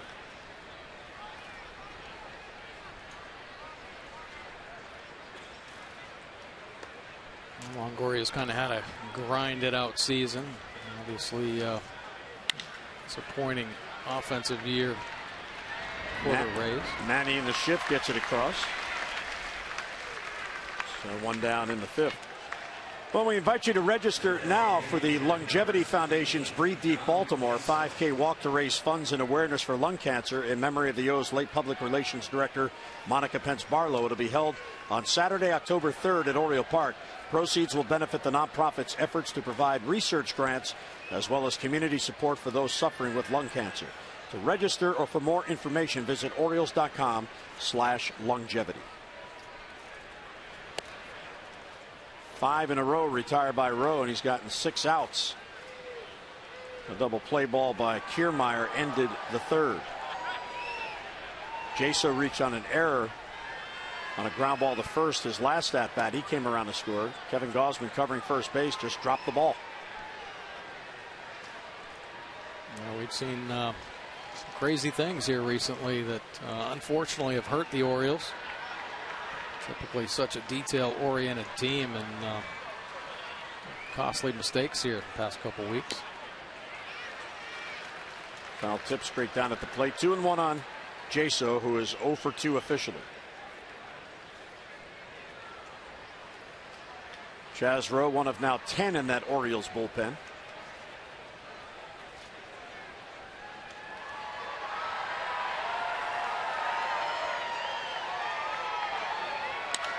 Hard hit ball through the shift, and that's a base hit.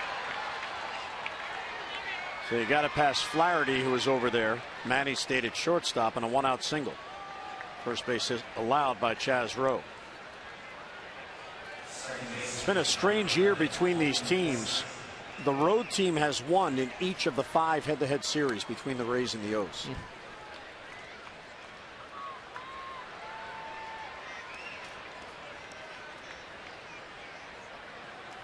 Mark Showalter and Kevin Cash. I'd like to welcome all of those viewing in tonight on Armed Forces Network. Hope you're doing well wherever you are throughout the world. And wish you the best. Forsythe takes too tight. Forsythe was 3 for 3 last night before leaving with a tight groin muscle, which obviously is okay because he's back in there tonight. He had 3 hits in the first game, and he's 2 for 2 here tonight. So 8 hits in this series. And an outside corner called strike. Yeah, nice fastball there. Bringing the 2-seamer back and finally getting a call on the outer edge.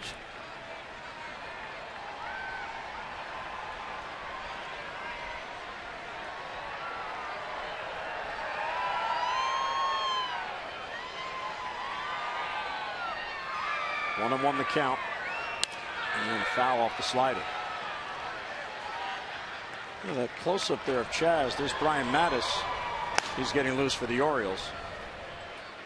And Brandon Gomes is getting loose for Tampa Bay. Chaz looks like he cut his hair. Oh, he did. It's gone. There was no hair. No, none? None. What was that thing he had? Mohawk? Is that what? Yeah, it was kind of a mohawk. A mullet. A little hybrid kind of thing.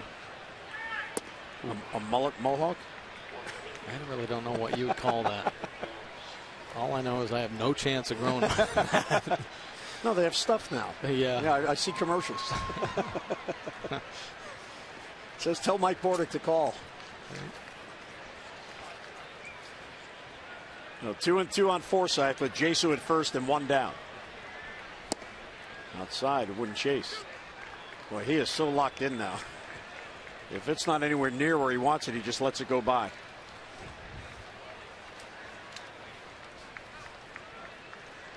Forsythe, 28 years old, out of Memphis, Tennessee.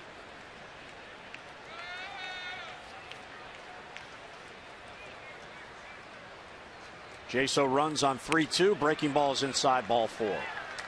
So after the ground out to begin the inning, a single, now a walk.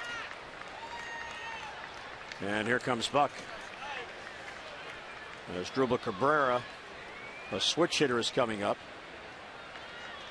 And it looks like we're going to get Brian Mattis. And the signal goes out to the bullpen. So good job done by Chaz Rowe. He will leave. Mattis comes on, 2 on and 1 out in the 5th.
time. Works it in the low 90s. A breaking ball, the curve, and then the change 14% of the time. Brian Matusz been on a nice little run here, continuing to lower that earned run average down to 2.34.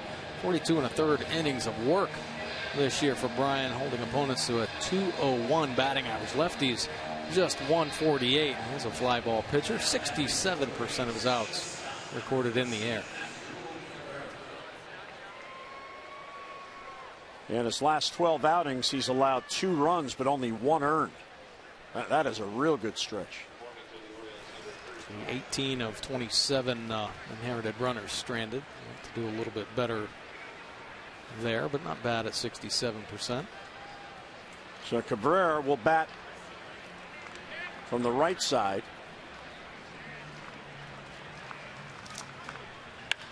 Ground ball towards the hole. Manny has it. Second one. Schoop back to first. Double play. 1 pitch. Matusz ends the inning. Nicely turned by Machado, Schoop, and the feed onto Davis. So it goes 6-4-3, and that ends the inning. O's come to bat in the 5th in a tie game 4-4.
Well, 4-4 game as we go to the bottom of the 5th. Exciting 3rd inning. Tampa Bay scored 4 and chased Kevin Gausman, and the Orioles responded with 4, and the night is done for Rossero Ramirez. Yeah, Ramirez had been pitching very well, only lasting 4 innings, 56 pitches as the Orioles got to him for 4 in the 3rd inning. And they reach into the bullpen. Brandon Gomes coming out the fastball 41% of the time, low 90s with that heater. The breaking ball has a slider and curve, but slider primary spin pitch and a split finger for the change. 3.64 earned run average, 39 punch outs, 10 walks, and holding opponents to the 228 batting average. Ground ball foul wide of first.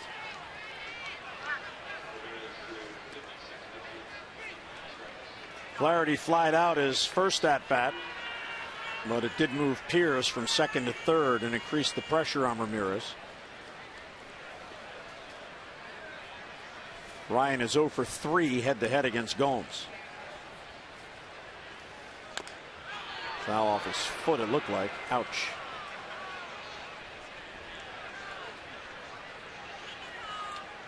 Or maybe his knee. Take a look, the split finger. Oh, no, it was off his foot. On the inside of the foot.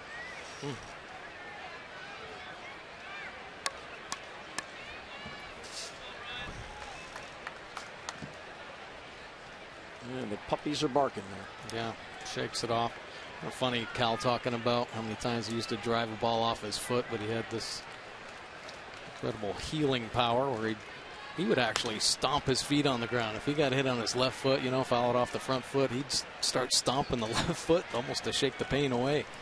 Get that blood going in there. Yeah, yeah. Well, that was a nice night for him last night. He deserves it.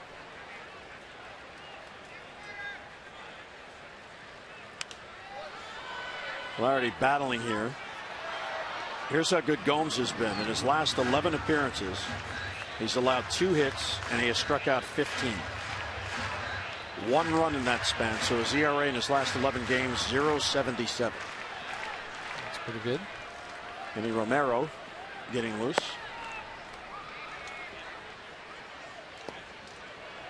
Won't chase the change. 2-2. Manny's on deck, then Parra here for the O's in the 5th. Second time this year the Orioles have lost 6 in a row.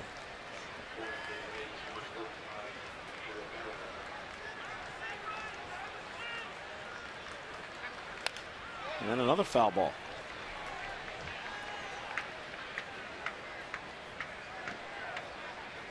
Kevin Gausman obviously pretty disappointed about the short outing tonight. I think kind of snowballed on him after that first home run JP Arancibia hit that they reviewed for 4 minutes or so in the 3rd inning. Look at that bat here for Flaherty. He's already seen 7 pitches and works the count full, 3-2. Well, that's really important. Obviously, seeing a lot of pitches here in the bottom of the lineup. At the top, get a good look, see what he's featuring.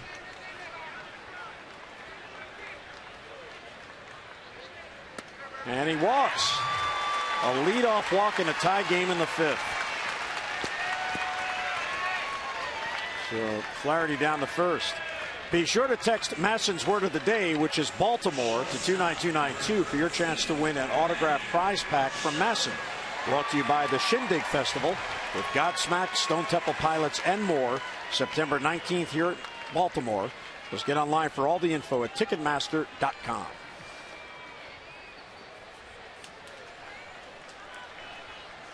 So the lineup turns over now. Here's Manny. Flaherty, a good base runner on at first, and he lays off the off-speed pitch.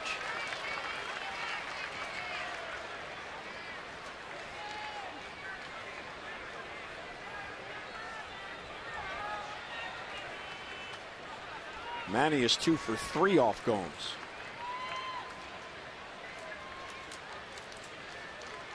Yeah, Gomes primarily throwing the slider to the right-handed hitters.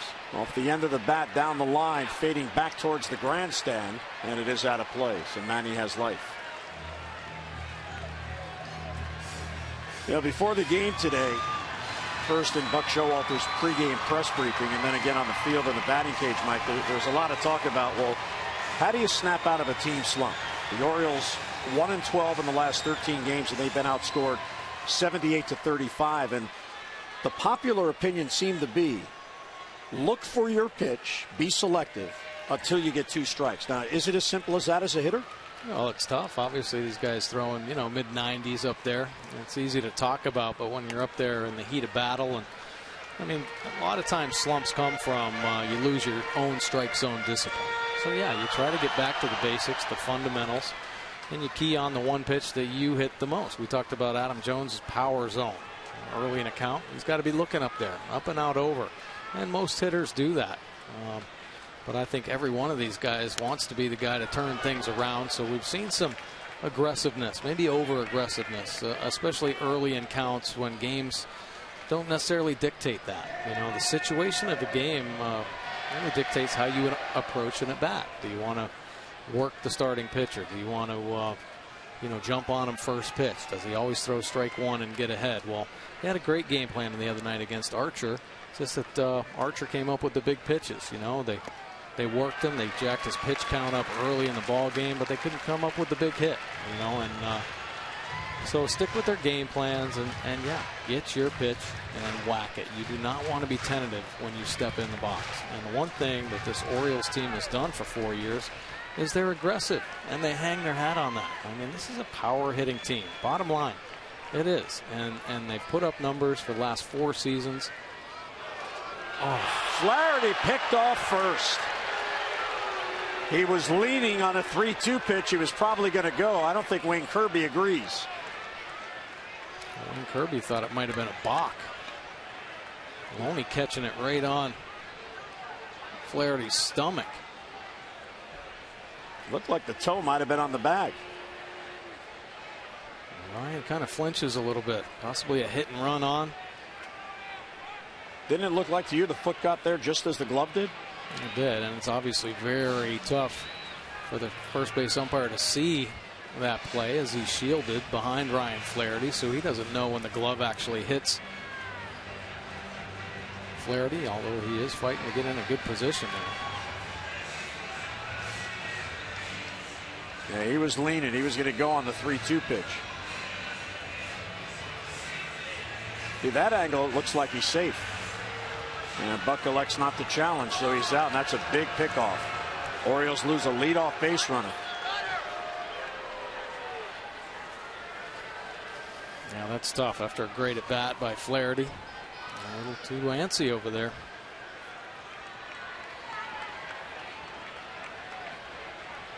Well, 3-2 on Manny, now with 1 down and the base is empty. And a base hit, wouldn't you know it? Kiermaier over to cut it off. Manny's thinking to, makes a big turn and puts on the brakes. And Manny has 2 singles tonight. Team high 43rd multi-hit game. And once again, the Orioles get the go-ahead run on here in the 5th inning. Manny just throwing ropes all over the field. Line drive to right center, line drive to left center. Gerardo Parra, RBI double and a run scored his last at bat, part of that 4-run rally in the 3rd.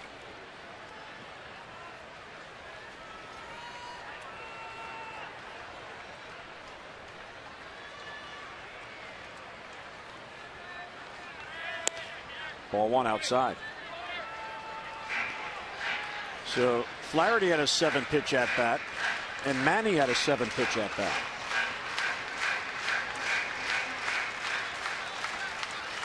Parra has never seen Brandon Gomes.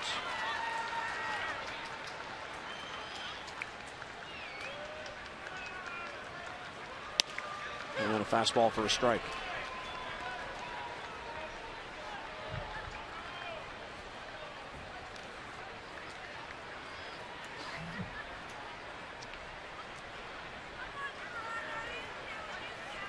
Well, this could be a great opportunity for Manny Machado, leading the Orioles in stolen bases, to try to swipe one here. Down and in.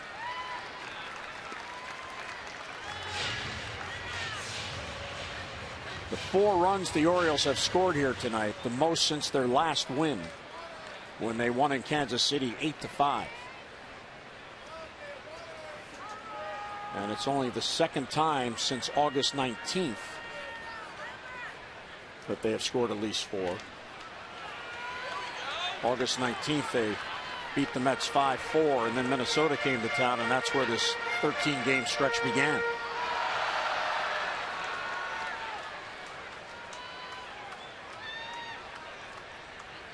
Outfield continues to play deep for Tampa Bay. Real good changeup. Parra was way out in front. 2-2.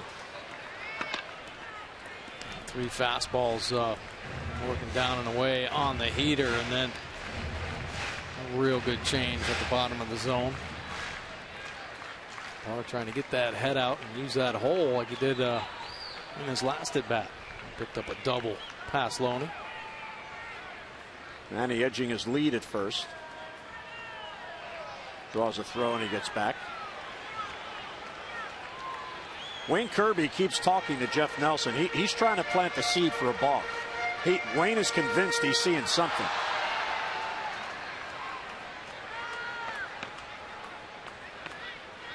And you never know. I mean, the more you get in somebody's ear, he might see something.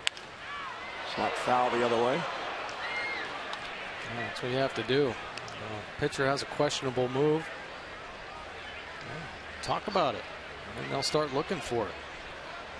James Loney eavesdropping on the conversation.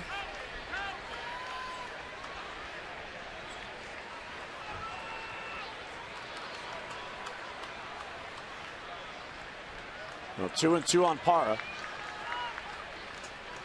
Another throw to first.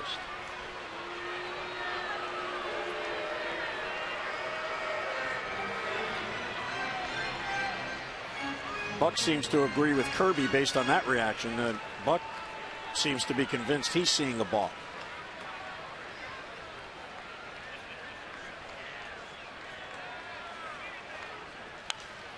And Parra with a real good at bat.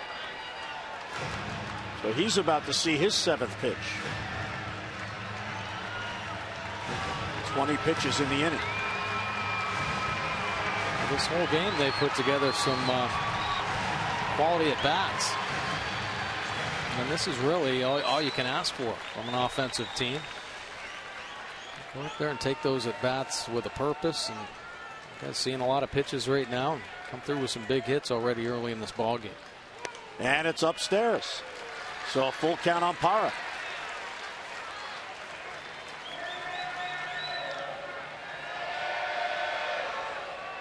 Let's see if Buck, with Adam on deck, puts Machado in motion.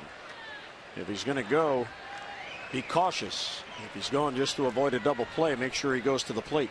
Yeah, absolutely. Manny doesn't go, and the pitch is swung on and tapped. That is a fair ball. And Arencibia will tag out Parra. That ball seemed to get stuck right out in front of home plate there. Parra thought it was going to roll back foul, and it didn't.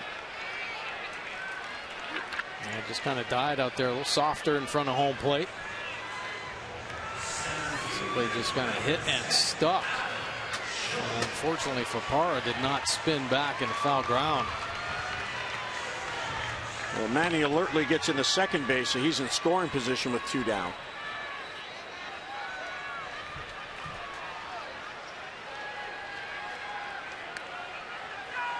Arencibia, 2 unassisted to retire Parra. And here's Adam Jones. Adam looking to join in the fun. He is 0 for 2. He has flied out and struck out. He went 0 for 3 in the game last night. He has 1 hit in this series. That came in the 7th inning on Monday night.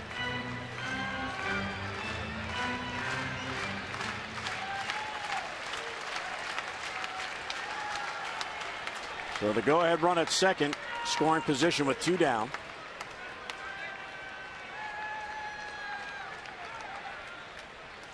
In the dirt, nice block by Arencibia.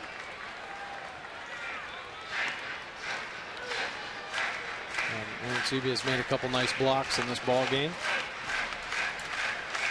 One of the things he's been criticized about in his career. I thought he could have that home run power. I mean, never hit for average, but certainly contribute to run production. But defensively, he was kind of became a liability. But here, some nice defensive plays in this game. Foul off the mask of the catcher, Arencibia. Gomes got away with one there. The cement mixing slider up and in the middle of the plate. And gets a good look. It's an A swing on it, just following it straight back. Andriese joins Romero. Andriese the righty, Romero the lefty.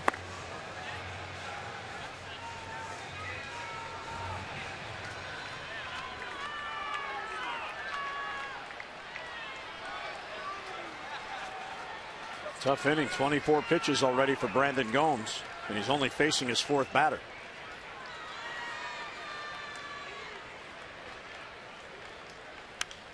Foul back, 1-2 on Jones.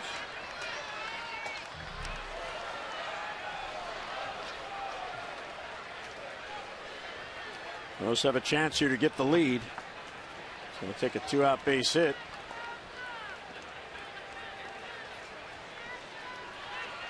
Ryan Flaherty led off the inning with a walk, but was picked off with Machado batting. Manny then singled, and Parra, the tapper that died out in front of the plate, Aaron Sebia got him.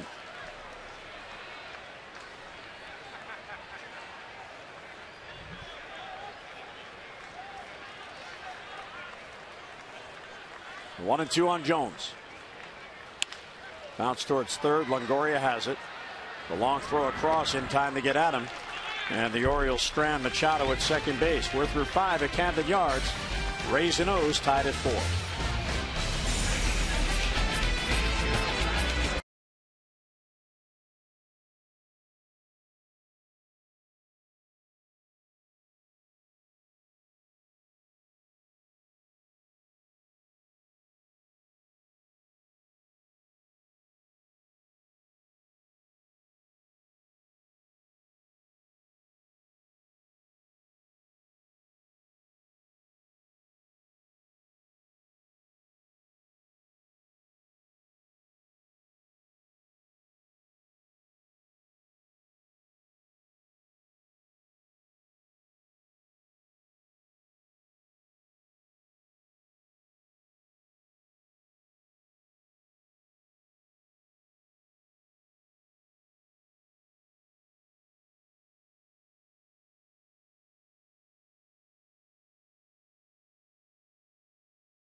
Game set here, and in the first inning, Steve Pearce, Robin Brandon Guyer, the red hot Guyer going down, and Pearce and the O's fired up.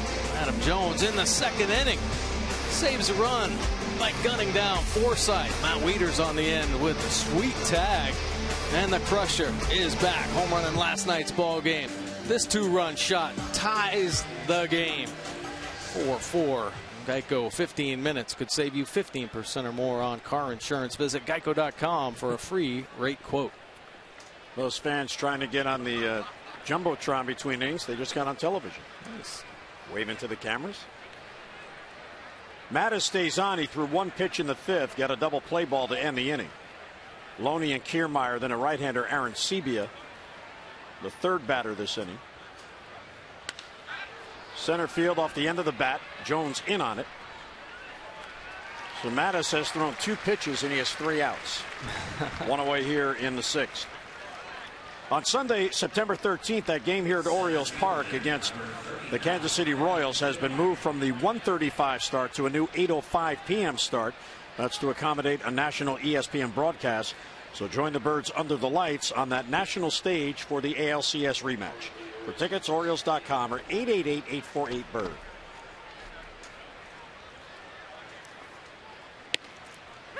Kiermaier takes a strike. Michael Gibbons now getting loose for the O's. There's a right-handed bat on deck, followed by a left-handed batter.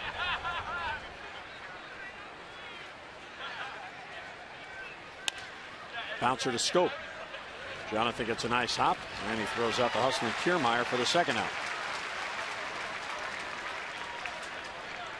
Well, you could see the confidence in Mattis, Mike. He is going right at these guys, but that's going to be it because Buck is playing matchups. Right-handed bat coming up. He wants the right-hander Gibbons. So great job by Brian Mattis as he goes an inning in the 3rd, faces 3 batters, gets 4 outs. 4-4 game in the 6th.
Throws in the mid-90s from that sidearm slot. Breaking ball 29% of the time.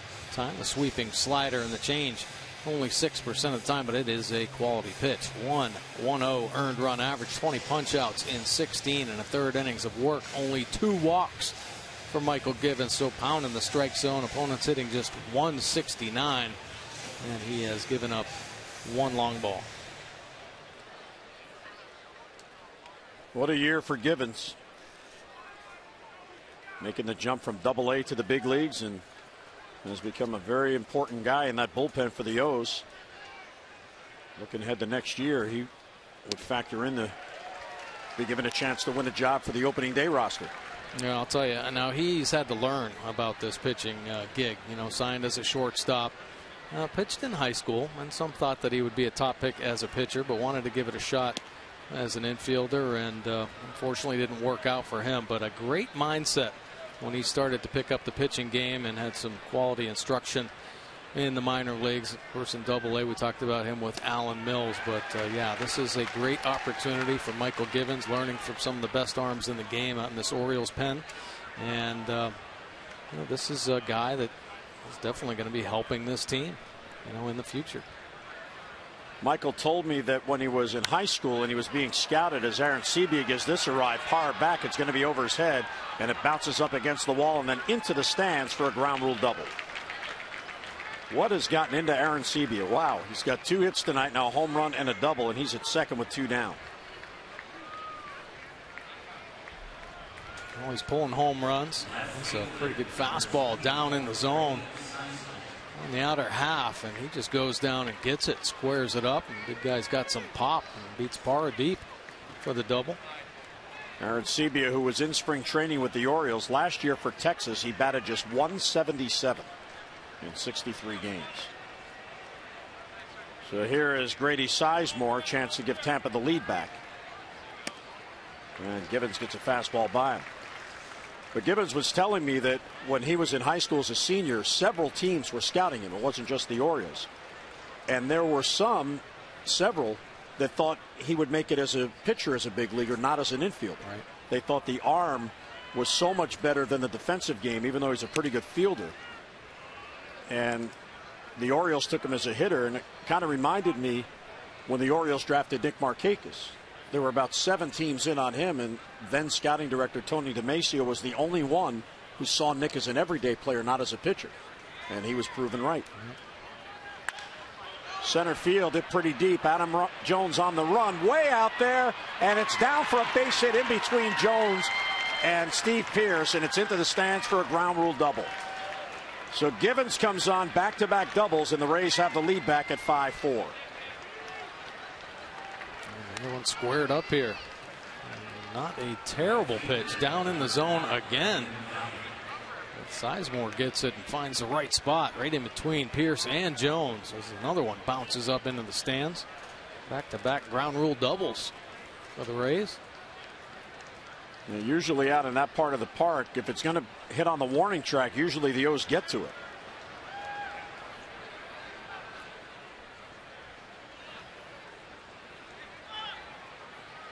So Mychal Givens rudely greeted by 9 and 1, back-to-back doubles, and the Rays have the lead back. And a hot hitter, Brandon Guyer, up. There's Steve Geltz getting loose. He's having a great year.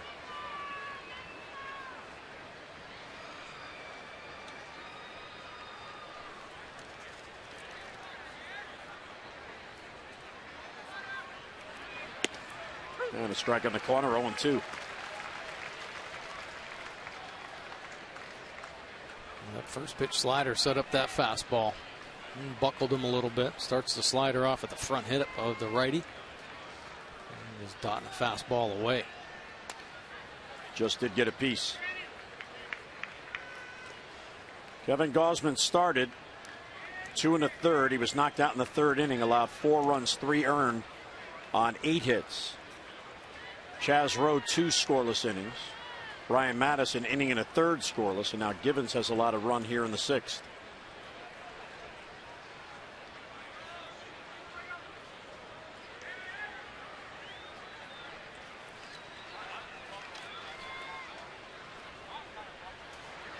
And he got him. Good slider there, ends the inning. But not before Tampa Bay gets the lead. Well, into the bottom of the sixth, our Mazda do-ups, Chris Davis, Matt Wieters, and Jonathan Schoop.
Masson is brought to you by the Maryland Fire Chiefs and Maryland State Firemen's Associations.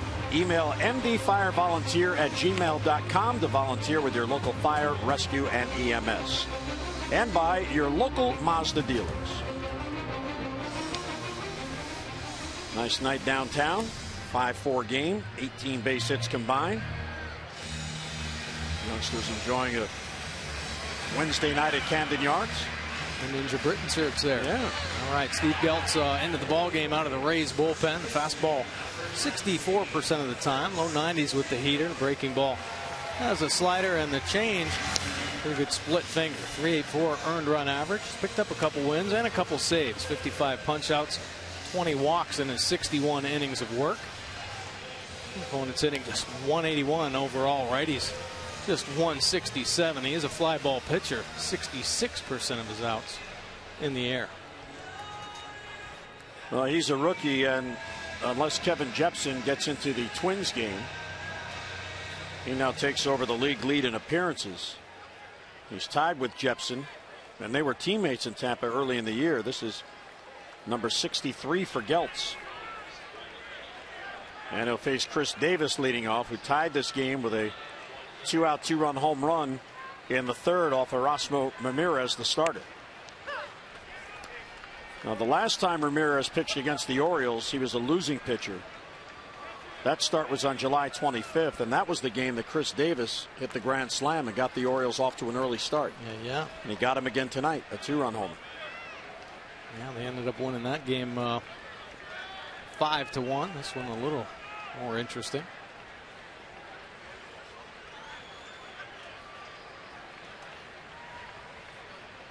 Ooh!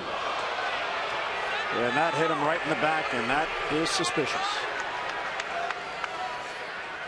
Well, it does put the tying run on, but that is a dangerous spot coming up that high. Chris Davis, the pro that he is, he just dropped the bat and went to first base.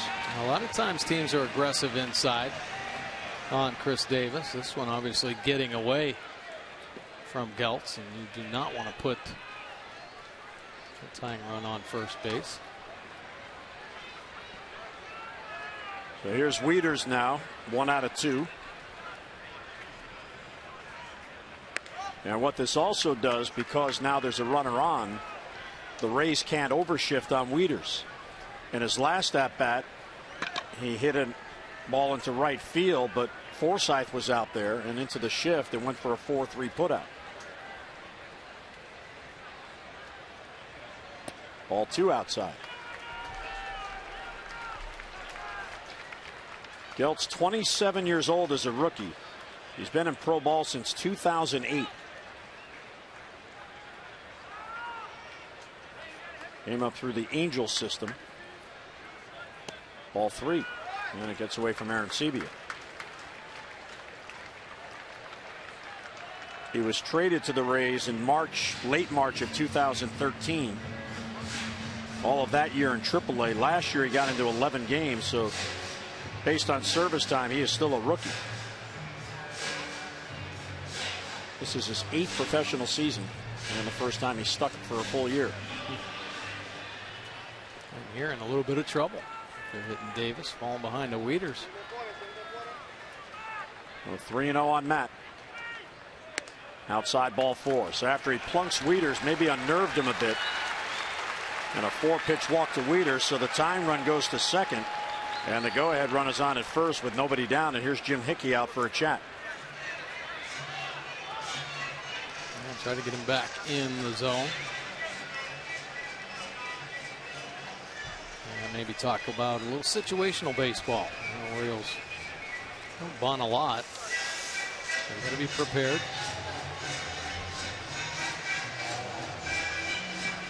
Schoop has faced Geltz only once, and he's 0 for 1. You wonder with nobody down if Buck Showalter would give up the out to ask John to sacrifice it. In this point in the game in the 6th inning, you would think he's probably going to let him hit away and hope for a big inning. Yeah, a little risky. Even though Jonathan can certainly get the bunt down. Wieters at first base, so there's an opportunity, if it's not perfect, to get Wieters at second. Two runners in scoring position opportunities. Both teams at 7, but the Rays a couple more driven in. He does not square and swings through it 0-1. Well, the Orioles have for the entire season only 17 sacrifices. Detroit has 16, and Oakland, Billy Ball, has 12. Jonathan is 0 for 2. Now he squares the bunt. Throw back to second base, and Davis gets back in. And a nice play there by Cabrera to save that throw from Arancibia from going into the outfield. It sailed on him. See Jonathan with the square, and then Arancibia just, he had that in his mind right from the get-go. Pitched the handle. He was going to chuck it down. Communication between him and Cabrera. Sometimes just eye contact. Sometimes maybe just a flash of the glove. Those are 2 for 7 with runners in scoring position tonight. Schoop hits .279 in these situations.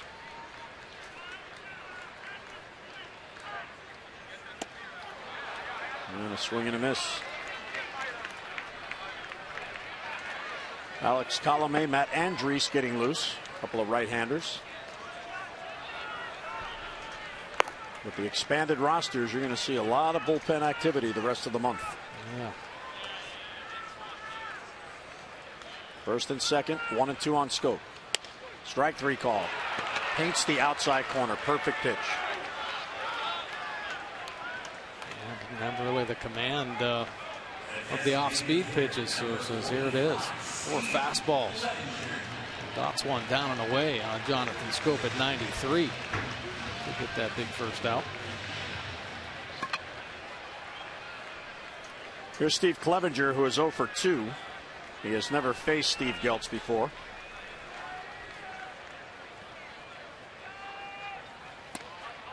And a strike. At least he hasn't faced him here. He may have faced him at AAA. Durham and the Norfolk Tides in the International League. 2 AAA affiliates for these clubs. Wieters not being held at first. Quickly 0-2. Another perfect pitch, 93 on the outer edge. And all of a sudden, a little visit by Rays pitching coach John Hickey, and he's back in the groove.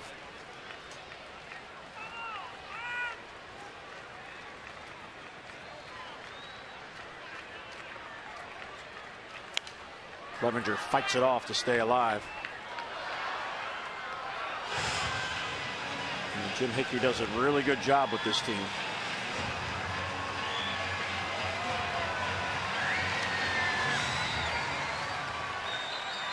His 9th season tutoring the Rays pitching staff. And when you have a guy like Chris Archer, it makes your job a little easier. Off speed pitch, fouls it off. In the first 9 years of the Tampa Bay franchise, they had 6 different pitching coaches. Jim Hickey's now been there for 9 consecutive years.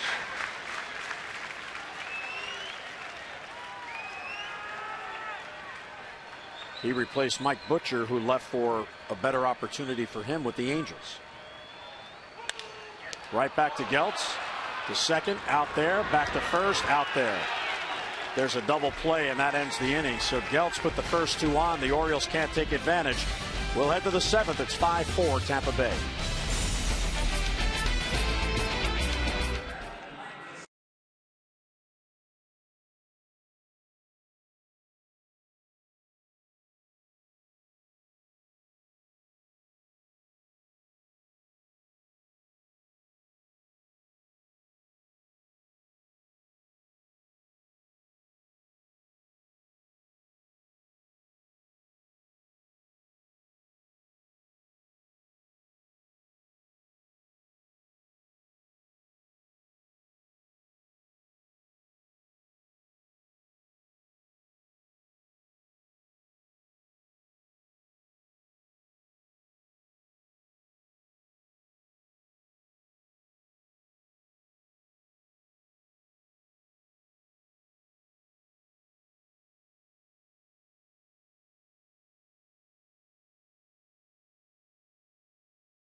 Six to break the tie, 5-4 with the lead. Jim Hunter and Mike Bordick, and it was nice to see the Orioles bounce back in the 3rd, falling behind 4-0. The way things are going, especially as of late. Oh boy, here we go! But they bounced right back and tied it. And this one is anyone's game as we head to the 7th. Yeah, you're right. You know, the game started off great for the Orioles. Obviously, great defense. They brought some really intense energy with the Pierce play in the first, robbing the home run. Adam Jones gunning down Forsythe at the plate. So you could really sense positive energy here with this team. And unfortunately, the Rays have just been red hot. They pounded out like 36 hits in this 3-game series. So we've got to try to slow them down a little bit. Evan Longoria against Michael Givens, who stays on. Bounce towards 3rd. Flaherty to his left. Nice play. And one away in the Tampa Bay 7th. So Longoria has grounded out 3 times and also has hit a 2-run homer. Brad Brock now getting loose.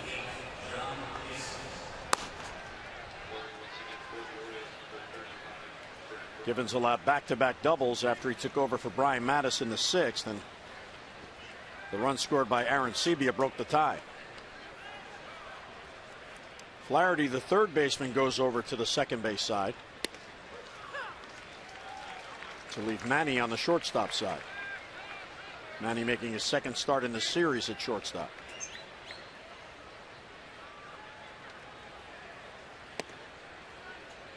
Jaso had a key at bat in the 3rd inning, which began the undoing of Kevin Gausman. With 1 out following the home run by Longoria, he hit a routine ground ball to first that Chris Davis fielded. Gausman, as he should, raced over to cover. Chris saw him coming, made the flip, and Kevin dropped the ball. And eventually he would score another run that made it 4-0, but it forced him to face 3 more batters after that. And then he was removed because the bases were loaded with 1 down. So the Jaso at bat was the undoing of Gausman in that inning. Yeah, it really was. And, you know, every pitcher, all spring they work on the PFPs. Every day they're out there and trying to understand the importance of that. And a little lack of concentration and can cost you. So 96 on the corner. Second strikeout for Givens and 2 away. A good fastball here. Work away, down and away. Maybe off the plate, but he got the call. Yeah, nice, finally getting a call. Nice presentation by Wieters. That's it.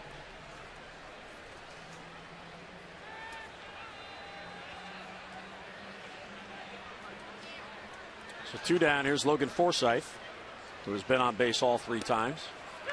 And then the breaking ball bends in there for a strike.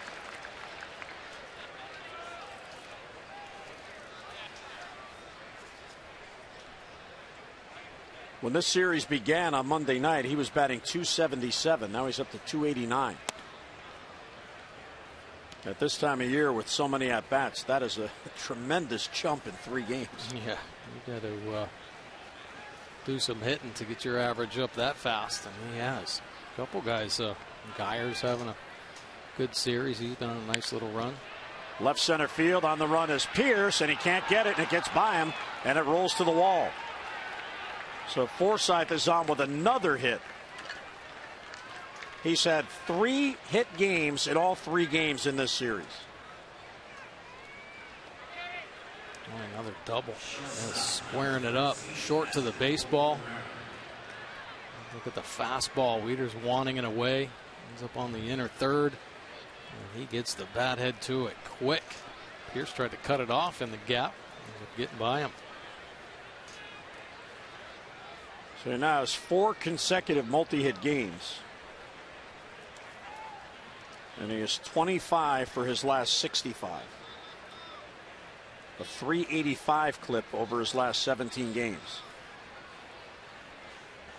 His 5th extra base hit in this series. 2 outs though, so if he gets Cabrera, the inning will end. It's a big run out there. You don't want to fall behind by 2 if you can avoid it.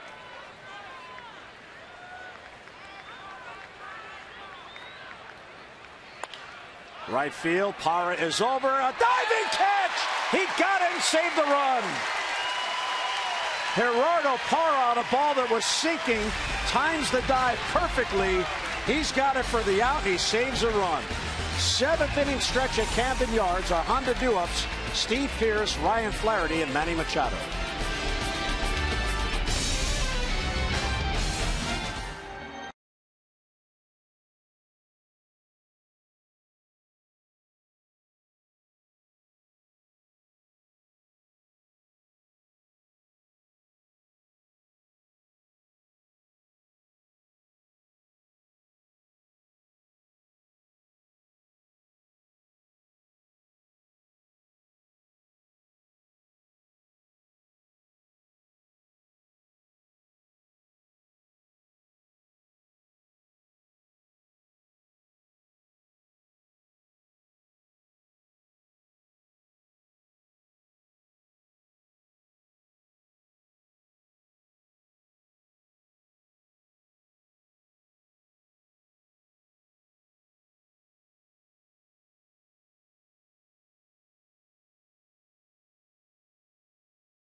The Orioles, it may not be reproduced or retransmitted in any form, and the accounts and descriptions of this game may not be disseminated without the express written consent of the Orioles. There's our colleague Jeff Britton, part of our Masson Orioles family. He is headed to Las Vegas for the American Ninja Warrior Finals on September 14th. There's some photos of the competition leading up to the finals. Mike Bordick said he was going to challenge him. Jeff laughed at him. And prior to tonight's game, to celebrate his great success, he threw out the first pitch and he threw a strike. And we know it was a strike because the Oriole bird said it was a strike. Look at the form. Perfect form right there from Jeff. Mike Bordick gave him a private lesson before the game.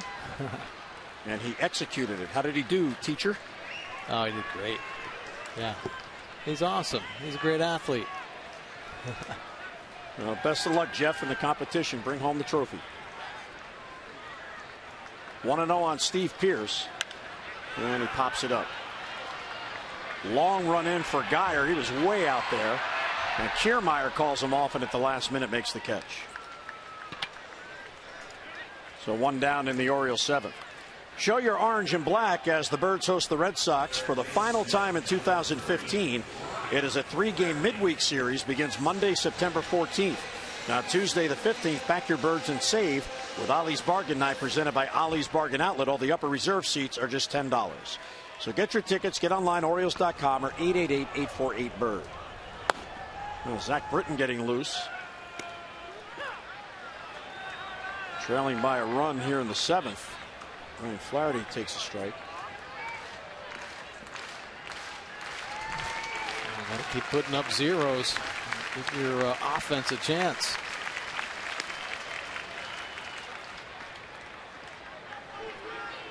And Colomé getting loose. Zach last worked on Sunday, so he obviously needs the work. And right into the shift. There's Forsythe. 2 down. As promised earlier in the game, we've selected the Data Strong fan photo of the game. Tweet your strongest fan photo to the hashtag OsCouchCam, and you just might see yourself in an upcoming broadcast brought to you by T-Mobile. So Geltz will leave. Here is Kevin Cash out. And we'll get Colomé coming out of the 7th with 2 outs and nobody on.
Series against the Jays. Ubaldo Jimenez will be on the mound on Friday night in Game 1 against Drew Hutchison.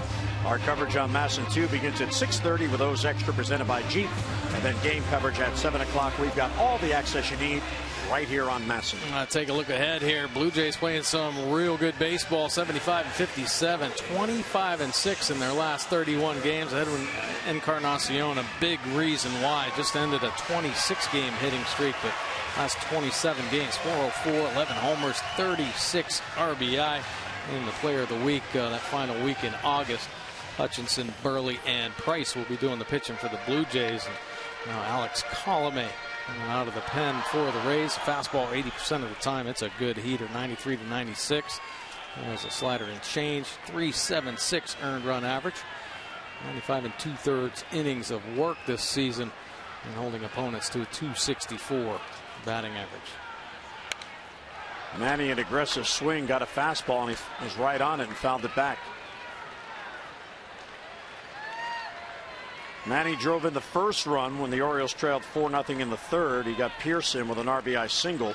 Then he scored on Parra's double.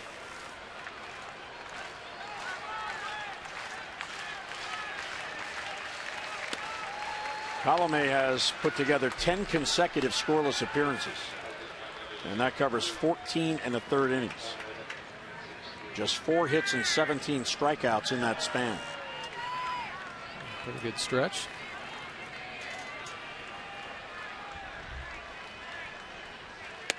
Check swing outside. He did not go.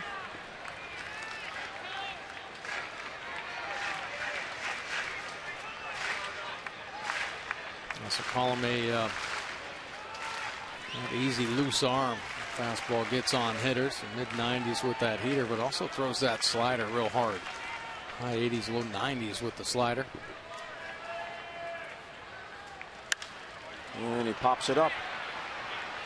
Forsythe, Geyer coming, Forsythe there. They collide, and Forsythe holds on to it. Geyer tried to call him off. Forsythe stuck with it, and the O's go 3 up, 3 down in the 7th. 5-4 Tampa Bay.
Time brought to you by Miller Lite. Well, in the first inning, Orioles start to flash the leather. Steve Pearce taking a home run away from Geyer, second hitter of the game. Then in the second inning, Adam Jones guns down Forsythe trying to score. Matt Wieters with a nice tag.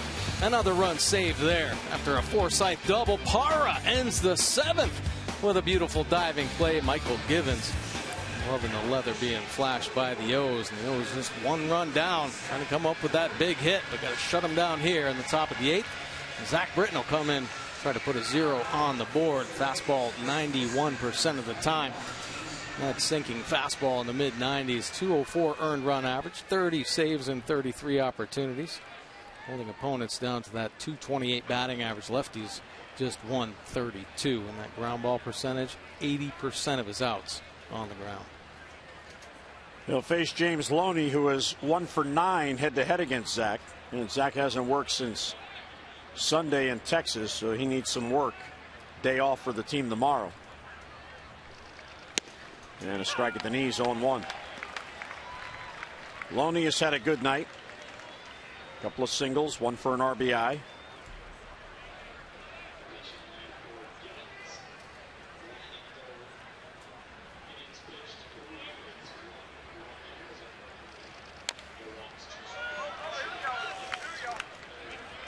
So it's 0-2 as Loney can't square it up.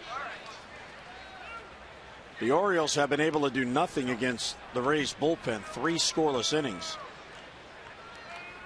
even though they put 4 base runners on. The big play there was when Gomes walked Flaherty leading off and then picked them off. And there goes Loney, 3-pitch strikeout and 1 away. No chance on this fastball. 98 miles an hour. Are you kidding me? Look at the location of the first 2, and this one just dive bombs down and in on Loney. Just leaves shaking his head. Even cheats to try to get to it. Big time pitch.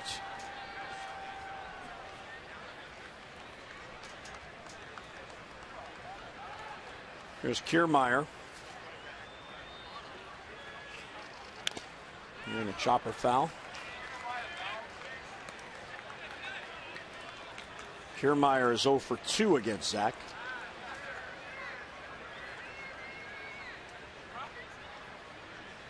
So he now has 62 strikeouts and 53 in the third innings. Breaking ball for a strike. Now that's the pitch that he breaks out ever so occasionally, but when a left-handed batter sees it, he thinks it's coming right at him. Oh yeah, it's a nasty breaking ball. Of course, one-time starter, had the full arsenal of pitches, but it was the lack of the fastball command. But since moving into the closer role, he's got that fastball command down, and the occasion that he does drop the breaking ball in there, not many hitters put good swing on that pitch. Really kind of a surprise pitch from Britton. 1-2. And a slow roller towards first, and it goes foul. Davis tried to get there to keep it fair, but he couldn't reach it.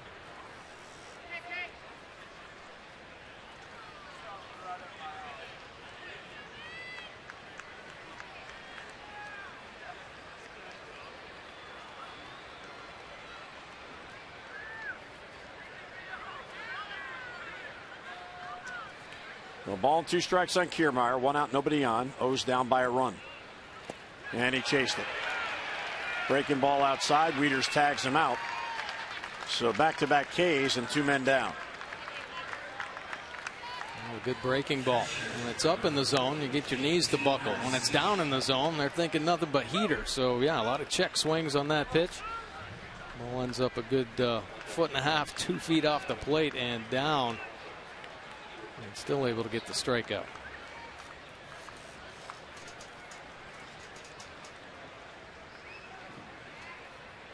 So number 9 batter Aaron Sebia, the catcher.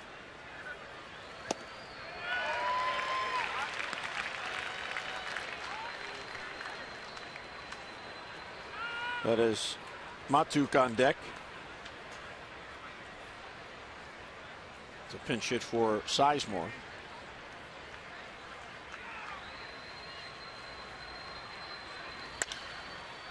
That slices foul down the right side, back out of play. And Sebia is 0-2.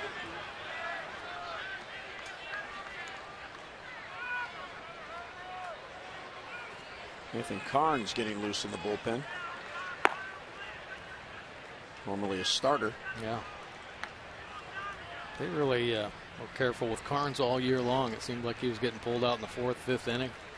Never really let him get beyond that. And a swing and a miss at a breaking ball. So Britton comes on and he strikes out the side. A very efficient 3 up, 3 down inning. We head to the bottom of the 8th. O's down by a run.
For locations, visit whywaitinther.com, and there's the O's box score for tonight. Manny Machado, another solid night at the top of the lineup with a couple singles, RBI, and a run scored. Parra came up with a big double and scored a run. Chris Davis, a big night, 2 for 2 with a 2-run shot. The Raiders picking up a single, and Steve Pearce, who ended up getting that third inning going, led the inning off with that double, ended up scoring a run.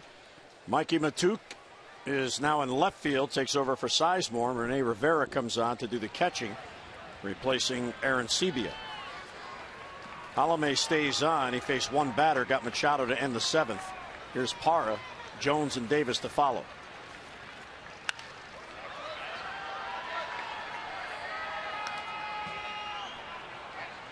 Parra doubled, drove in a run, and scored in the 4-run third inning rally.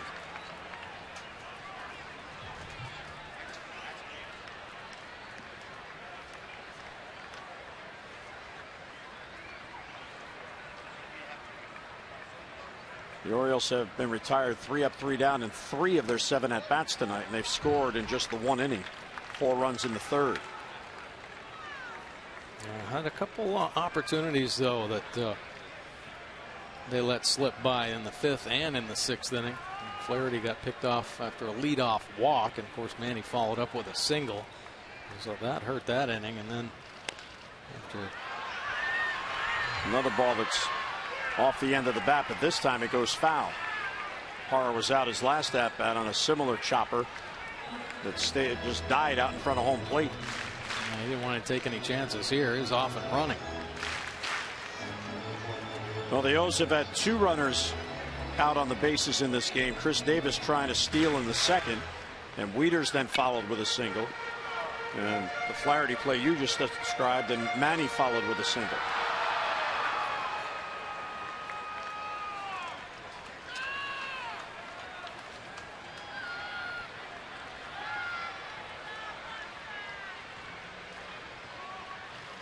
Check swinging, appeal to third. He went too far. So Parra's down on strikes, and one away in the Oriole 8th. The breaking ball. This is more the curve ball that he spikes down at the bottom of the zone. But you see Parra getting it started a little early for that heater, and overcommits. That is 6 in a row retired by the combo of Geltz and Colome since Geltz walked Wieters after he hit Davis to begin the 6th inning.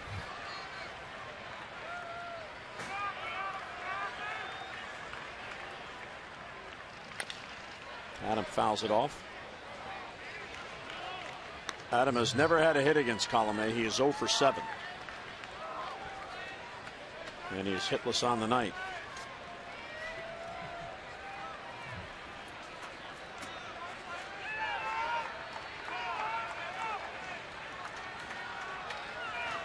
He is now just 1 for 10 in this series. Chopper to short. Cabrera gets Jones and 2 men down. Well, we remind you, pedestrians, don't walk away from a crash. Drivers need to pay attention, so slow down, watch for pedestrians, even where least expected. Be street smart. Aaron O'Day now getting loose. Zach Britton had an 11-pitch, 3 up, 3 down, 3 strikeout, top of the 8th.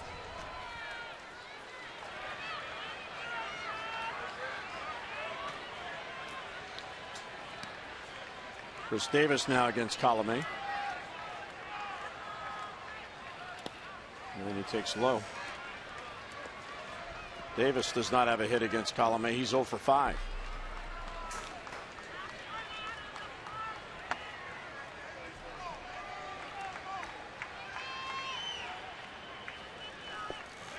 Davis 2 for 2. He's been hit by a pitch. His 2-run home run in the 3rd tied it. Rays now have the lead back at 5-4.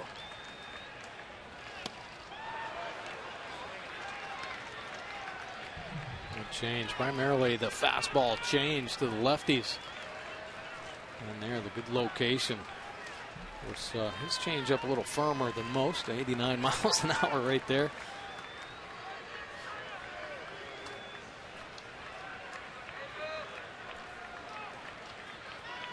Shift is on as always against Davis. And it's outside for ball 2. There you see Forsythe out there in shallow right field.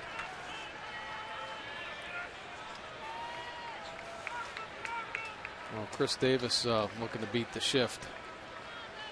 I have one land out on Utah Street right now. That would break it. And he gets the fastball and he takes it.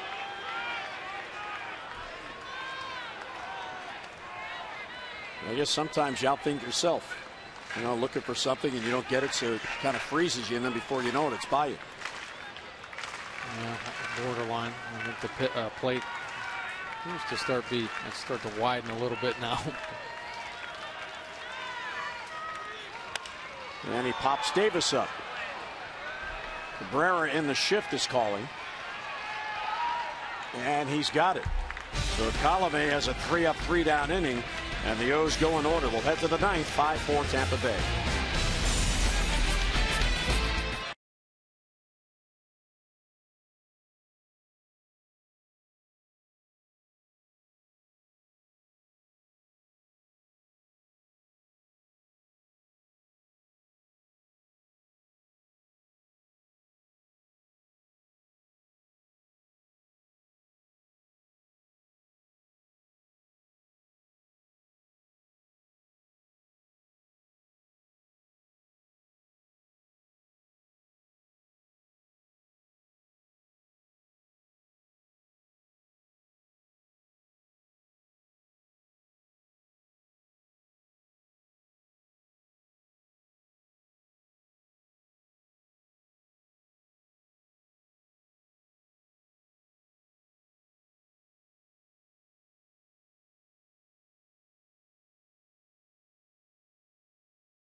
To you by Southwest Airlines. Book your low fare now at southwest.com.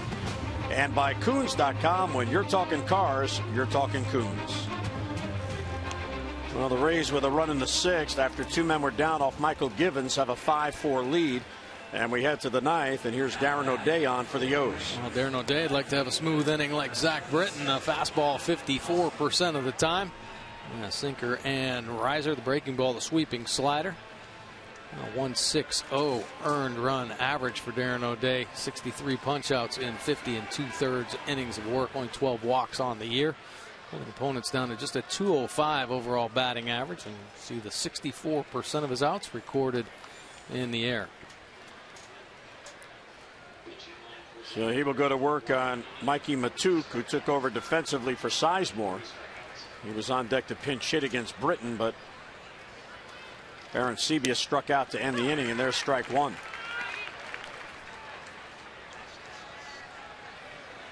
Britton had a 3-strikeout inning. He threw 11 pitches, and he had 10 strikes. Matuk recalled yesterday when the rosters expanded. 6th different time he has been with the Rays this year.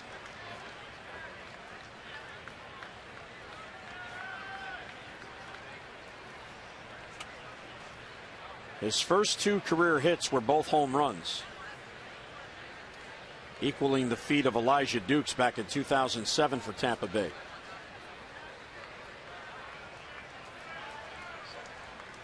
O'Day gets ahead of him 0-2.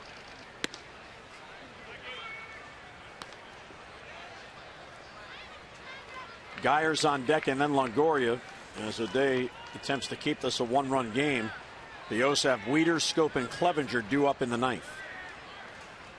Probably against Boxberger, their closer.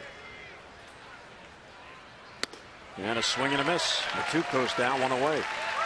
4 strikeouts in a row by the Orioles' pen, Britton. And O'Day just missed with the third fastball up at the top of the zone. Maybe inside a little bit too much. Get it over the plate, and you'll get some aggressive hitters to chase.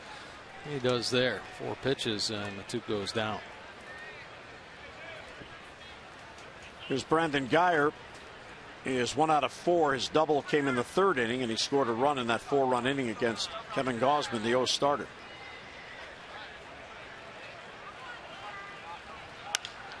Fly ball to center for Adam Jones. And 2 outs here in the 9th inning.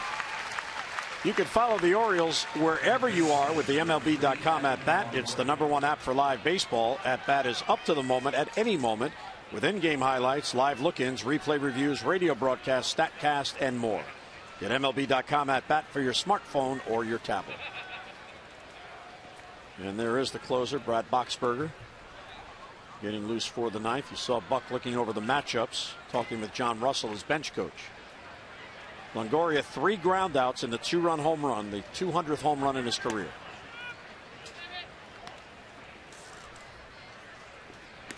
Longoria in his 8th season, just 29 years old. Former Rookie of the Year. He's had 3 seasons with 30 home runs and 6 seasons with at least 20 home runs. He now has 200 exactly in his career. Face of the franchise for the Rays. Got some huge hits for them. Oh, yeah. In the past.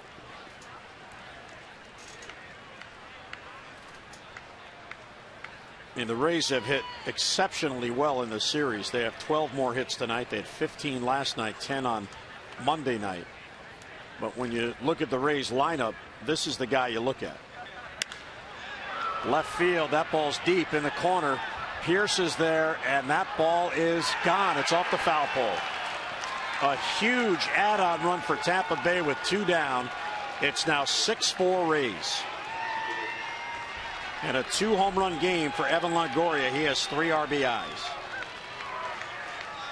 It seems like half of his 200 home runs have come against the Orioles. Unbelievable numbers against this team, and they're showing really why he's been such a prolific power hitter. Ability to reach out, even fooled on the slider. Got enough strength in the wrist to flip it out of the yard off the foul pole down the left field line. That is a huge run for Tampa Bay. Now the Orioles trail by 2.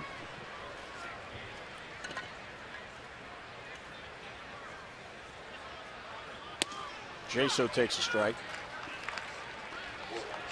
Second multi-home run game of the season. He also hit 2 out on May 16th against Boston.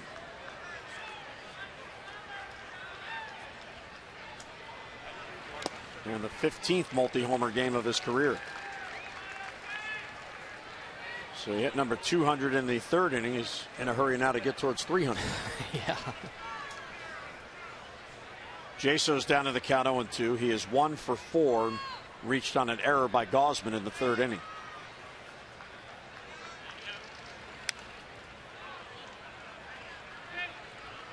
So now for Brad Boxberger, he's got a little wiggle room with a 2-run cushion as he'll come on to try to earn the save. He picked up his 33rd save in the opener here on Monday night. He had a 3-run lead to protect there.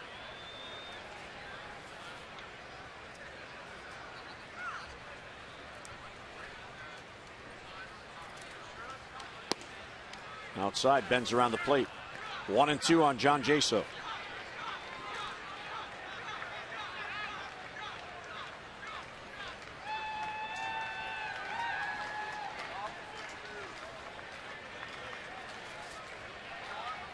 Jaso, 31 years old, his 7th year in the bigs. He was with Oakland last year. And O'Day gets him, and the inning ends. But a costly inning for Darren O'Day. He allows a home run. O's come to bat in the bottom of the 9th, down by 2.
Orioles still have a chance this one. They're down by 2. They do. Down 4 early in this game. The Orioles came storming back to tie the ball game at 4-4. They find themselves down 6-4 going into the bottom of the 9th. Middle of the order coming up. We might get a walk-off. The Rays have hit 3 home runs in this ball game to account for 4 of their 6 runs. Let's go back upstairs now for the bottom half of the 9th inning. Do or die for the Birds. Jim Hunter and Mike Bordick. All right, Tom and Rick, thanks so much. I like Rick's positive attitude there. We'll see if the mojo carries out onto the field.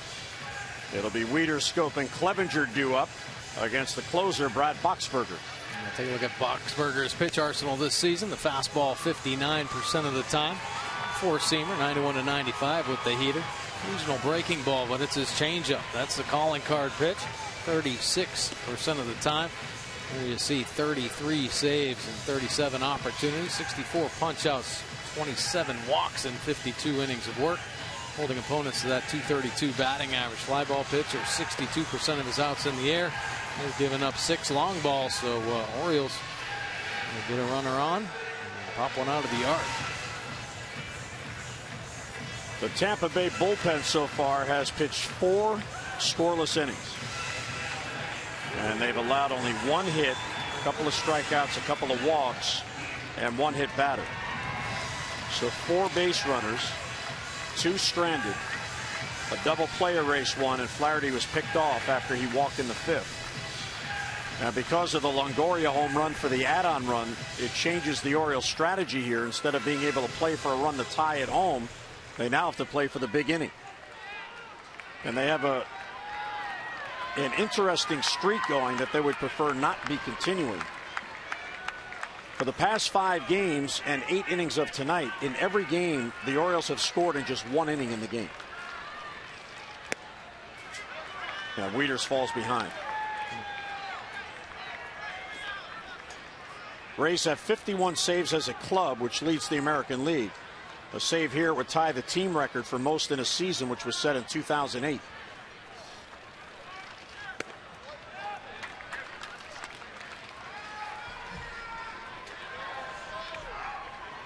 And 1-1 on Wieters. He has singled, he has walked, and he has grounded out. Ball 2, good take. Now with 3 catchers, if Wieters gets on, he'll certainly be pinch run for. Get better legs out there. Clevenger's in the game as the DH, and Joseph's on the bench. Ball 3.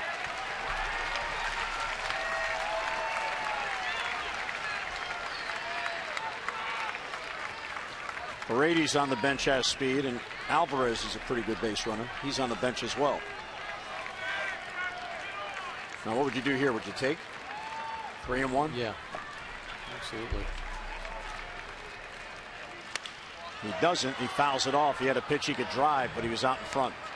You get to a 3-1 count, and it better be the pitch you want to hammer. If not, got to take it. Matt felt good about that pitch, the inside fastball, pulling it foul.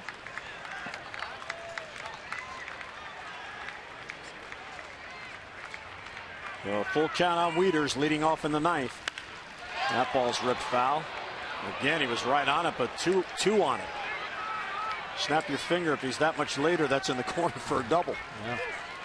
Real good contact.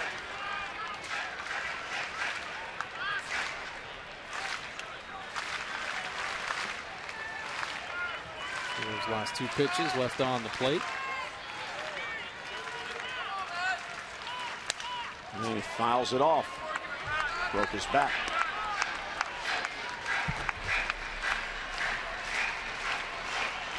So he's making Boxberger work. Wieters about to see the 8th pitch in this at bat.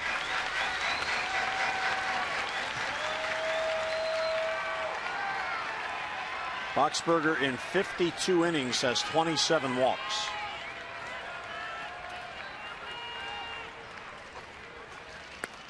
And he walks the leadoff man in the bottom of the 9th. So the Orioles get the tying run to the plate. And now we'll see if Buck Showalter elects to pinch run. Great at bat there by Matt Wieters.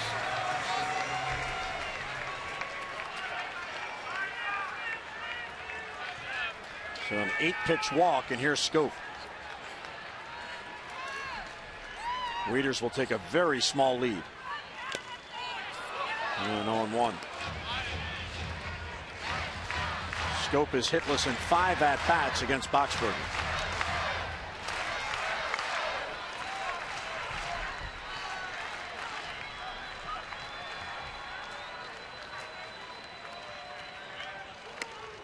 And the fastball sails high, 1-1.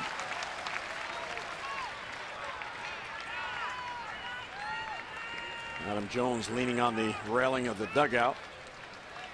There's a good view of Jonathan Schoop. Outfield deep as always, especially here in the 9th inning. The run to Tampa Bay that matters is Schoop. I think the Rays' philosophy has always played deep. It doesn't matter what situation. Deep left field, back it goes, and we are tied! Schoop delivers! At a 6-6 game at the yard. After a great at bat by Matt Wieters, the Orioles have been looking for. Jonathan Schoop coming through. Orioles fight back this whole ball game. And nobody down, so the Orioles now can walk it off with a run. What a clutch home run for Schoop, his 11th of the year. And another $500 to Christina Boswell of Chesapeake Beach, our Maryland Lottery contestant of the game. Clevenger pops it up. First ball swinging. Loney and Rivera, and Loney calls and makes the catch. Take a look at Jonathan Schoop's swing here. The changeup, and he catches it out in front. Got to be patient. Gets that foot down. A perfect swing. Advantage with the long arms, and he squares it up. And he knows it at contact.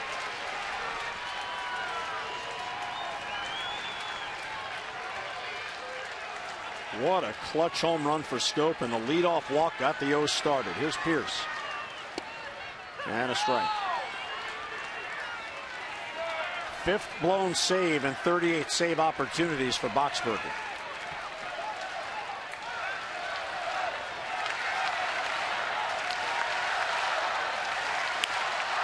Bounce towards Longoria to his left. And Pierce is retired for the second out.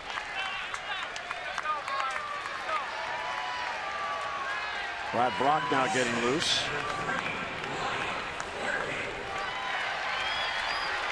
Jonathan Schoop with Gerardo Parra on the bench. Well, good to see some excitement in that Orioles dugout. Some big hits in this ball game, and yeah, that's a 6th spot on the board for the O's.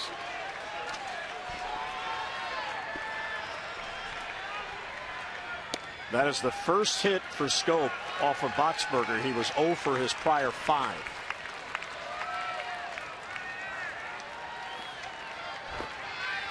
Andriese getting loose again. Ooh, low strike.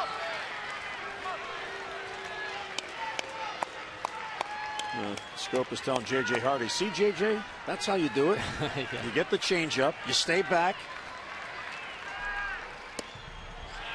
And 2-1. If Flaherty gets on, the lineup turns over. Manny's on deck. Ought to be 23 years old and as talented as he is, No right? kidding, huh? Whatever he's saying, Hardy's loving it. And a high strike. So you got a low strike for strike 1, a high strike for strike 2. And strike zone's definitely gotten bigger as this game's progressed. Tight early on in the game.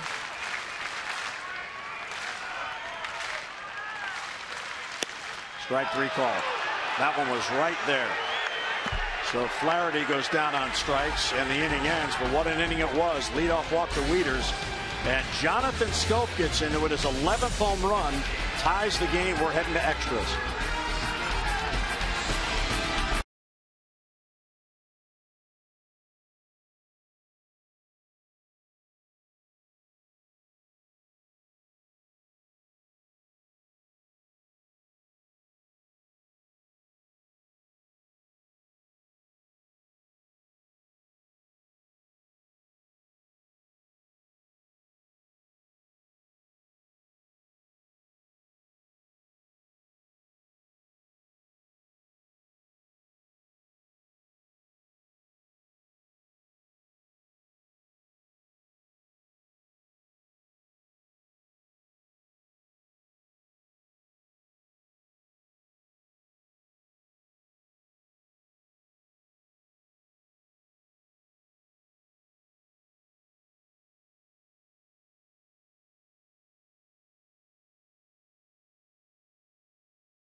To the 10th, and to the bullpen we go yet again. Here's Brad Brach. Brad Brach's pitch arsenal, the fastball 63% of the time. Cross-body delivery gets it up there in the mid-90s. A sweeping slider and the change 25% of the time. 73 punch-outs for Brad Brach. That's tied for 4th among American League relievers. 269 earned run average, and holding opponents is the 208 batting average. 58% of his outs recorded in the air. Well, he has allowed runs in 3 of his last 4 appearances. 2 separate appearances in the Kansas City series. Then he pitched the scoreless inning Saturday at Texas, but allowed a run here on Monday night in an inning and a third. Can he solve the puzzle who is Logan Forsythe? 9 hits in this series for Forsythe.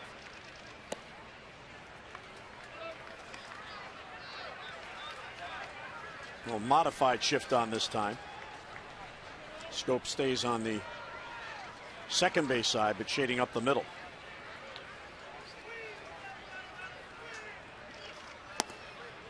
Low ball 2. Yeah, he's seeing the ball well. I mean, he's not even flinching. Some of these pitches were close.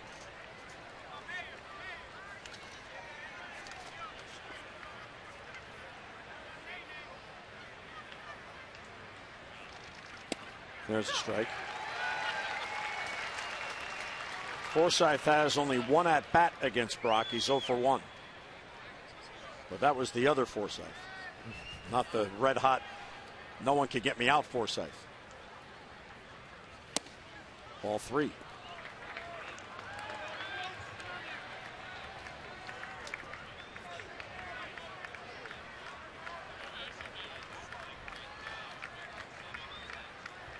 A walk got the Orioles started. And there's a leadoff walk. 5-pitch walk puts the go-ahead run on here in the 10th.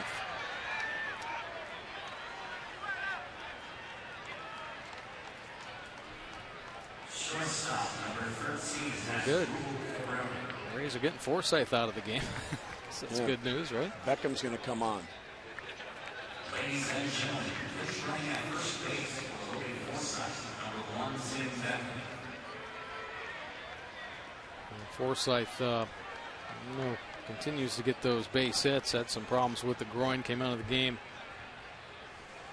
early a couple nights ago, so not taking any chance here. Extra innings.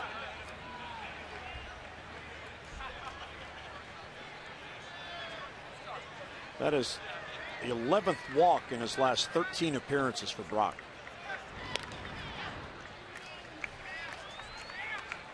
Forsythe with that walk gets on base for a 10th time in this series.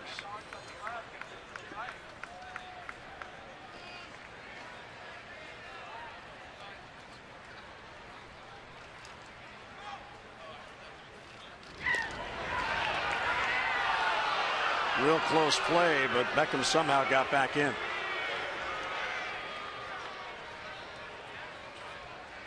Beckham a little bit of a flinch right there, and the throws wrong side of the playing field. Might have been a little bit of closer play.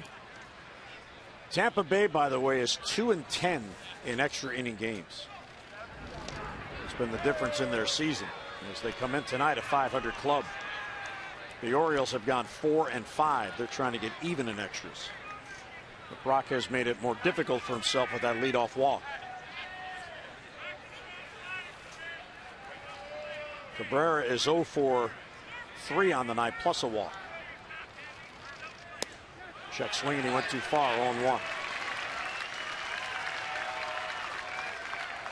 Nasty changeup right there from Brad Brach. Sometimes that pitch gets overlooked because he's got such a powerful fastball, but bottom just drops out of that pitch.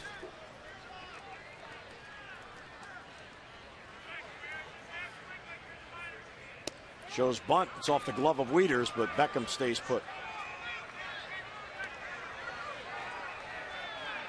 Cabrera has laid down 1 sacrifice on the year.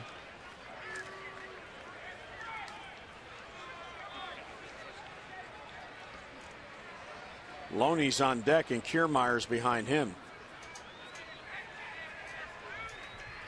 The Rays have only 18 sacks on the year. Their franchise is really into the analytics. They also subscribe to the theory you don't give up outs with bunts.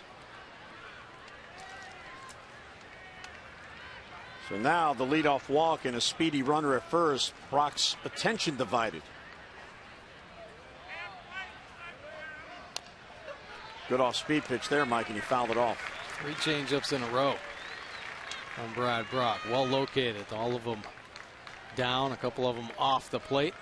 Nice job getting ahead there.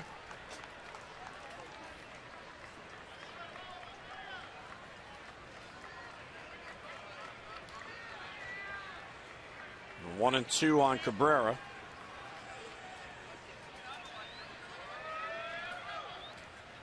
Upstairs.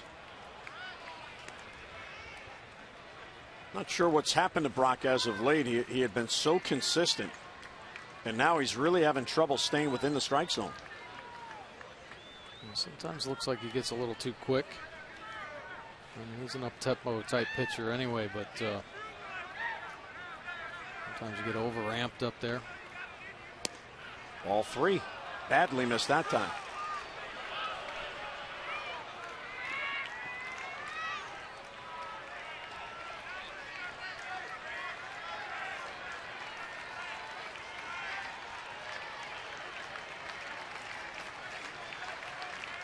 This is a big pitch, 3-2. Runner goes, swinging a high fly ball to left, chasing Pierce, but he has a play. And Steve has it for the out, so back to first goes Beckham. That is a huge out for Brad Brach. A little gutsy call there by Matt Wieters, going with the change again on 3-2 count. Cabrera reaching a huge first out.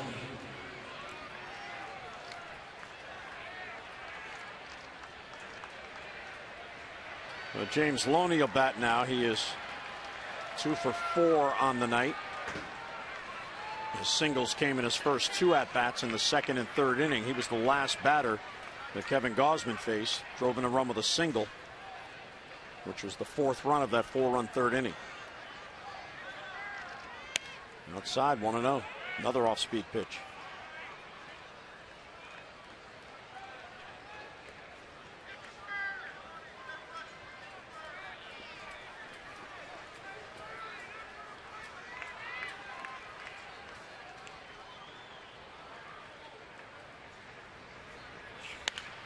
And caught by Davis, and there's a double play. Lined right at Davis, and Beckham was trying to get a good secondary lead, and he took off. A big break for the Orioles, gets the Birds out of it.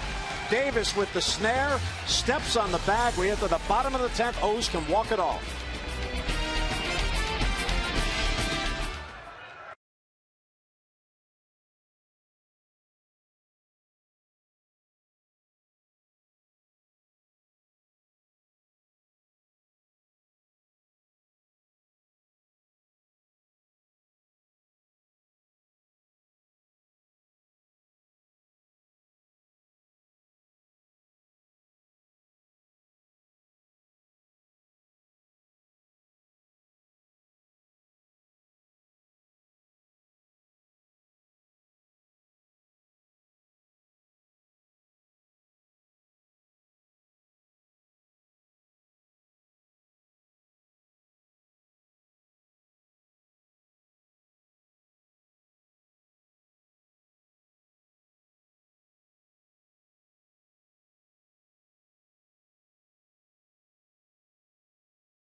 Tied at 6. Scope with a 2-run home run in the bottom of the 9th to get it even.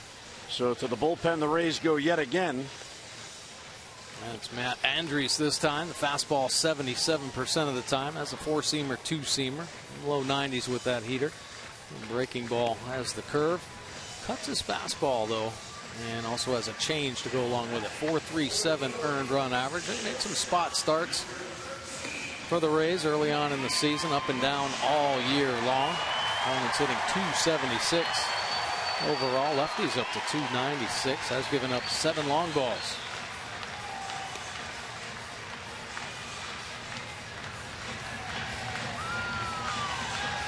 Tim Beckham stays in the game at second base. He pinch ran for Forsythe.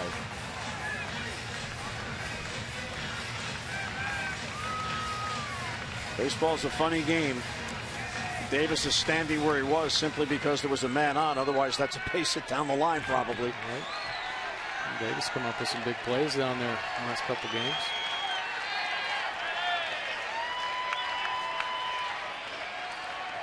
The Orioles got to Andriese on Monday night for 3 runs in his 1 inning of work. That got them back in the game. Manny, slow roller to third. Longoria charges, throws off balance, and out at first is the call. Manny looked like he thought he beat it. We'll see. But Jeff Nelson calls him out, and 1 away if it stands. Oh, nice play by Longoria. Yes. Lonnie with the nice stretch as well. Goes down to get this one. Longoria with a barehanded play. Tester here comes up big. He got him. And the only way is the barehanded grab, and he played it perfectly. So Longoria has 2 home runs and 3 RBIs in this game, and he just kept the leadoff man off in a tie game on the road in extra innings.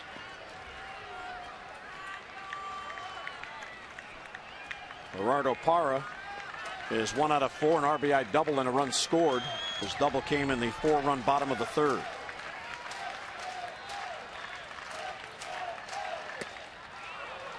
It's a fastball by him.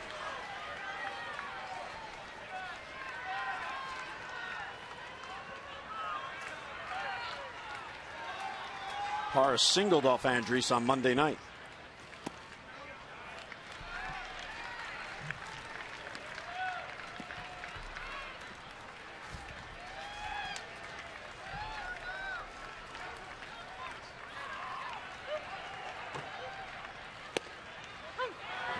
Strike call that time, 1-2.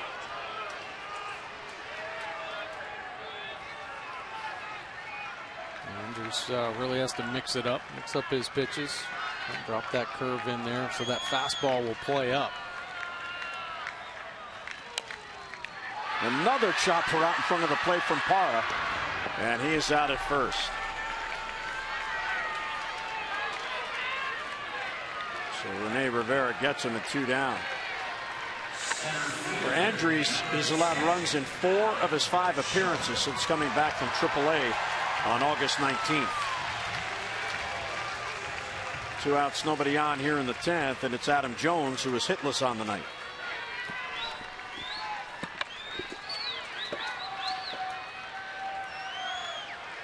Adam is in a 4-for-32 funk without a home run. His last home run August 24th.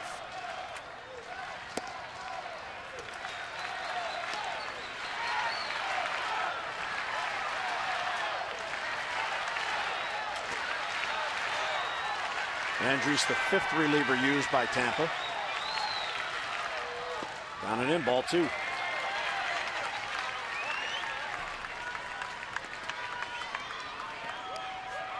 It doesn't look like he has the same feel for the changeup as other relievers on this team. It almost looks like he telegraphs it. Yeah. It slows down his arm. There's another one, and Adam fouled it off.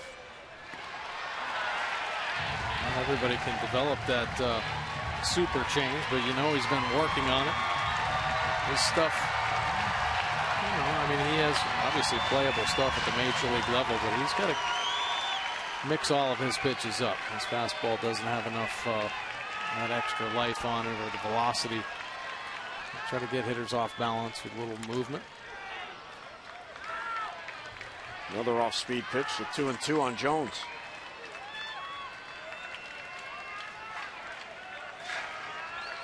The Rays in this series, and you alluded to it earlier with what happens when you go into a team slump. Maybe the Orioles broke out tonight. We'll see when they get to Toronto.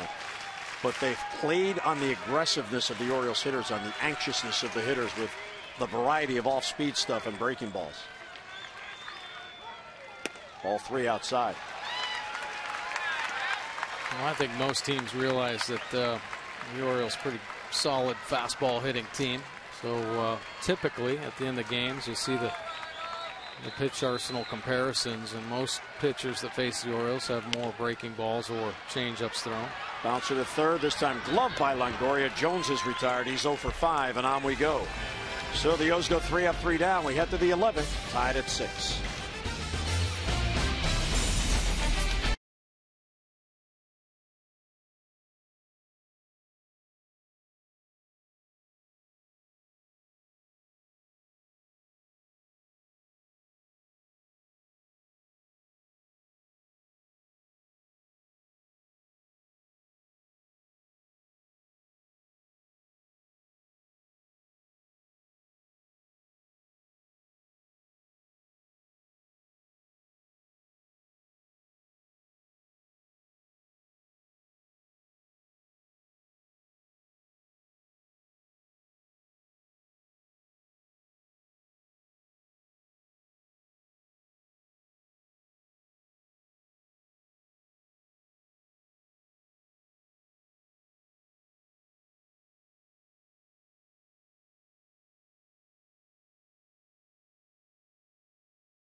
Innings. Longoria 2 for 5 with 2 home runs and 3 RBIs. Davis picking up his 37th home run of the season, tying the game at 4. And then Jonathan Schoop ties it again with a 2-run shot in the 9th. The Orioles close in this ball game because they've been flashing the leather. First inning, Pierce robbing Geyer of a home run. Adam Jones coming up firing, guns down Forsythe at the plate, cutting down another run. Then Parra, the runner at second base, coming up with a run-saving play. And then Davis in extra innings, taking away extra bases on the line drive. Orioles doing it all here. Could be the turnaround. Good defense, couple home runs, and they've scored more than 3 runs. I think that's just huge. This team is in a little bit of a rut. Yeah, that's the magic number. They're 54-16 when they score 4 or more runs. Just 9-53, 3 runs or less. Brock stays on. Kiermaier fouled it off. And it's 0-2. Rivera's on deck, and then Matuk, the rookie, who took over for Sizemore in the 9th.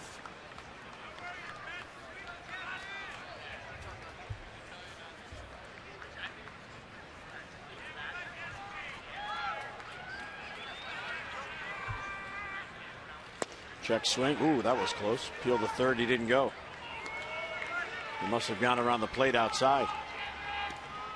Pretty good slider here. That's where you want to put it when you get ahead. Doing a nice job holding up. Pop foul down the left side, and that's going to fall foul.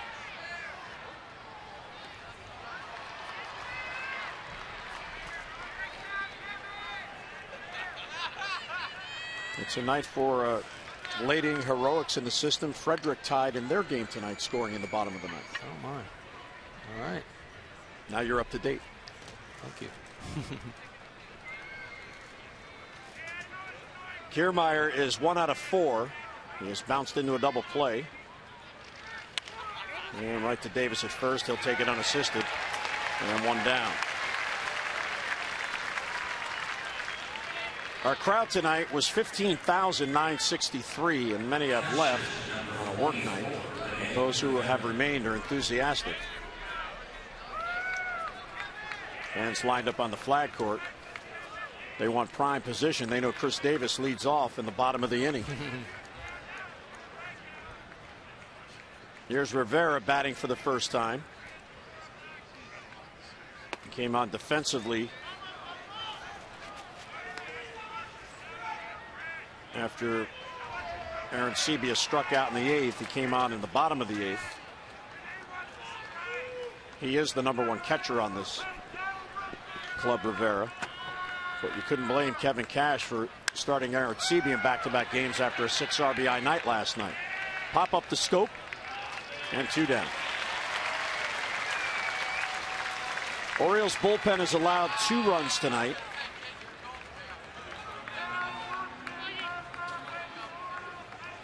Brad Brach some problems with the command the last inning, but made the adjustments. Aggressive here in these first 2 outs promptly. Went back into the strike zone with all of his pitches. The bullpen has gone 8 1/3 innings already in this game. Here's Matuk, the rookie. Struck out in the 9th inning, and first batter Darren O'Day saw.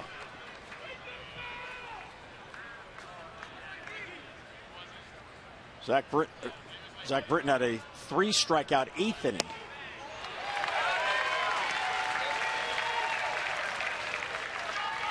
The Orioles were down 5-4, so Buck Showalter brought out Zach, and he had a very effective inning. Kevin Gausman, the starter, went 2 1/3, shortest outing of the year. He went 3 2/3 in his start in Minnesota, the first game after the All-Star break, but 2 1/3 tonight. Yeah, a little disappointing. Kevin got off to a nice start. Yeah, he did. First couple innings. Thought confidence was going to grow after the defense made some incredible plays behind him. Brach thought he had strike 3, started walking towards the dugout, and Corey Blazer didn't call it. And a great pitch here from Brach. Take a look at this angle, crossbody delivery. Oh, that is a great pitch. And he's called it a strike tonight.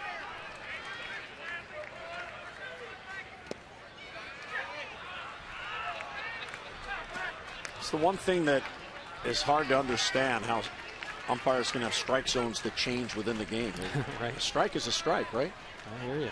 And if he called it that earlier, why not now? So 3 2 with 2 down. And he walked it, a 2-out walk. So he thought he had the strikeout, and then back-to-back balls. So down to first base goes Matuk. Second walk allowed by Brach, and that gets Brandon Guyer up.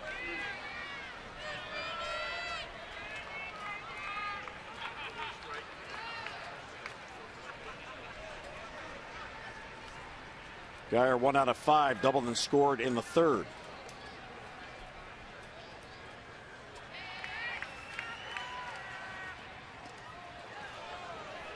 Pretty close play there.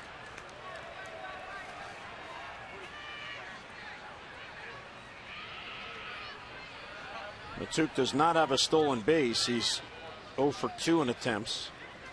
It's the 16th game he's played in the big leagues this year.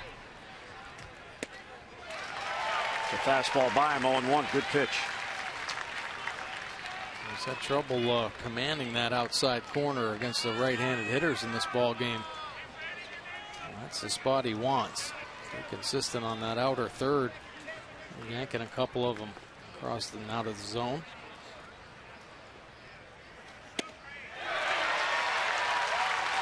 Now that's what you like to see. Oliver Drake getting loose.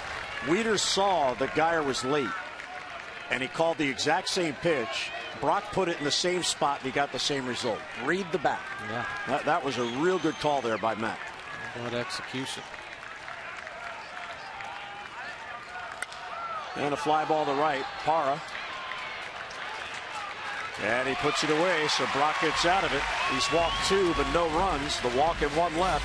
We head to the bottom of the 11th. Davis, Wieters, and Schoop are coming up.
By the 11th, Chris Davis, he's done this before. So back to August 15th against the Oakland Athletics as he walked it off, hitting the home run into the bleachers on Venditti, the switch pitcher. Right. Yeah, that pitch well off the plate, down and out of the zone. So he has the ability to expand. And everybody that's here at Camden Yards expecting Davis to do it again for that walk-off. Picked up his 37th home run back in the 3rd inning, a 2-run shot to tie it up. The Orioles invited all the remaining fans, if they want, go down to the lower bowl, get a better view, but nobody has moved from the flag court. They're anticipating a Davis walk-off. And ball 1 outside. And the 3 batters due this inning, Wieters on deck and then Schoop behind Davis. They're all the fans. They want that souvenir if it's coming. Ball 2. All 3 hitters coming up this inning have had a walk-off home run this year. And that's a good omen. So Davis way ahead, 2-0. Ball 3, good tape. Real good tape. Kevin Gausman still on the bench cheering on his teammates.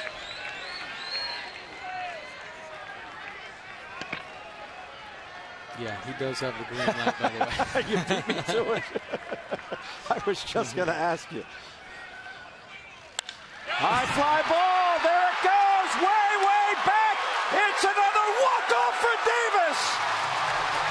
And the 6-game losing streak is history.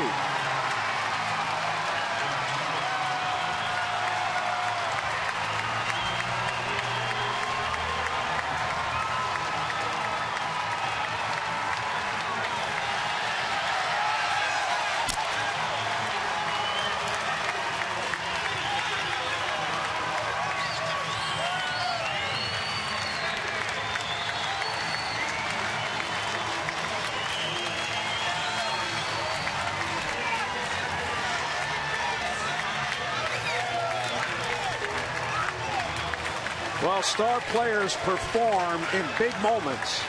That was a big moment with everything on the line for the Orioles.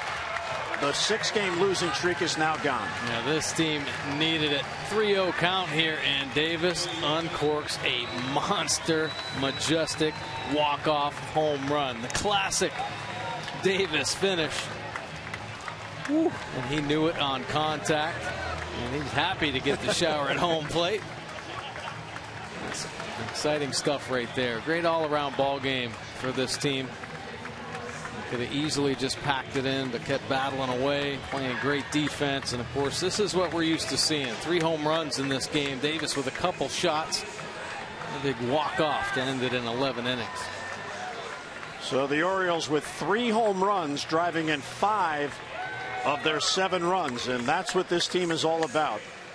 They are now 57-36 when they hit a home run. They have just 7 wins all year without a homer.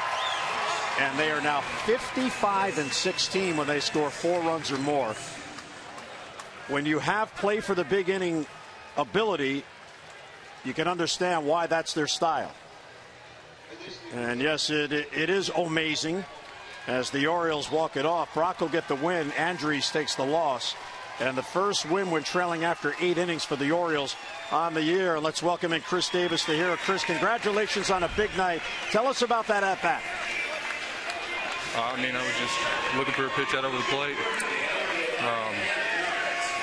You know, we battled back. Scopey had a huge home run in the bottom of the 9th to get us back in the game. And, you know, we battled back and got a much-needed win. Hey, when you're in a little, you're scuffling as a team. You played some all right baseball, but it seems like every mistake is costly. But tonight, you guys came out making great plays. You played some great defense once again, and obviously the home run. So tell us about the feel of the clubhouse right now. You know, well, I mean, I think everybody's a little fed up with the way things have gone lately and trying to turn our luck around. I mean, you go out there every night and you get your teeth kicked in. Eventually, you get tired of it and you start fighting back. So it's good to see everybody fight back tonight. Is there a sense that now you could relax a little bit? The streak is over. You played a real good all-around game tonight as a team. And as you mentioned, the comeback in the 9th and then you walk it off in the 11th. Can one game mean that much? I think the attitude should be to press on. If anything, we know what's at stake. We know what we have to do, and we need to go after it. Well, the challenges are going to keep mounting. A big road trip coming up. Thoughts about this? Anytime you play a division rival, on the road in September, it's going to be big. A chance for you to gain some ground. We know who's playing well and who's not, and we have our work cut out for us. So, like I said, it's time to press on and keep going. Well, Chris, congratulations on the big night. Enjoy your day off tomorrow and keep it going in Toronto. All right, thanks, guys. All right, that's Chris Davis joining us. The game walk-off home run in the 11th. Well, it's a day off tomorrow. O's will travel to Toronto for 3 against the Jays. Ubaldo Jimenez will take the mound against Drew Hutchinson. That's in game 1 on Friday night. Coverage on MASN 2 at 6:30. O's Extra presented by Jeep gets it going. Then game coverage at 7 o'clock. And now for Mike Bordick and our entire crew, Jim Hunter saying so long from Camden Yards, where the Orioles walk it off, come from behind and beat the Rays. 7-6 our final in 11. Tonight's telecast has been a MASN presentation. O's Extra presented by PNC. Tom Davis, Rick Dempsey. They have the happy recap as the O's get the win. Enjoy your night, everybody.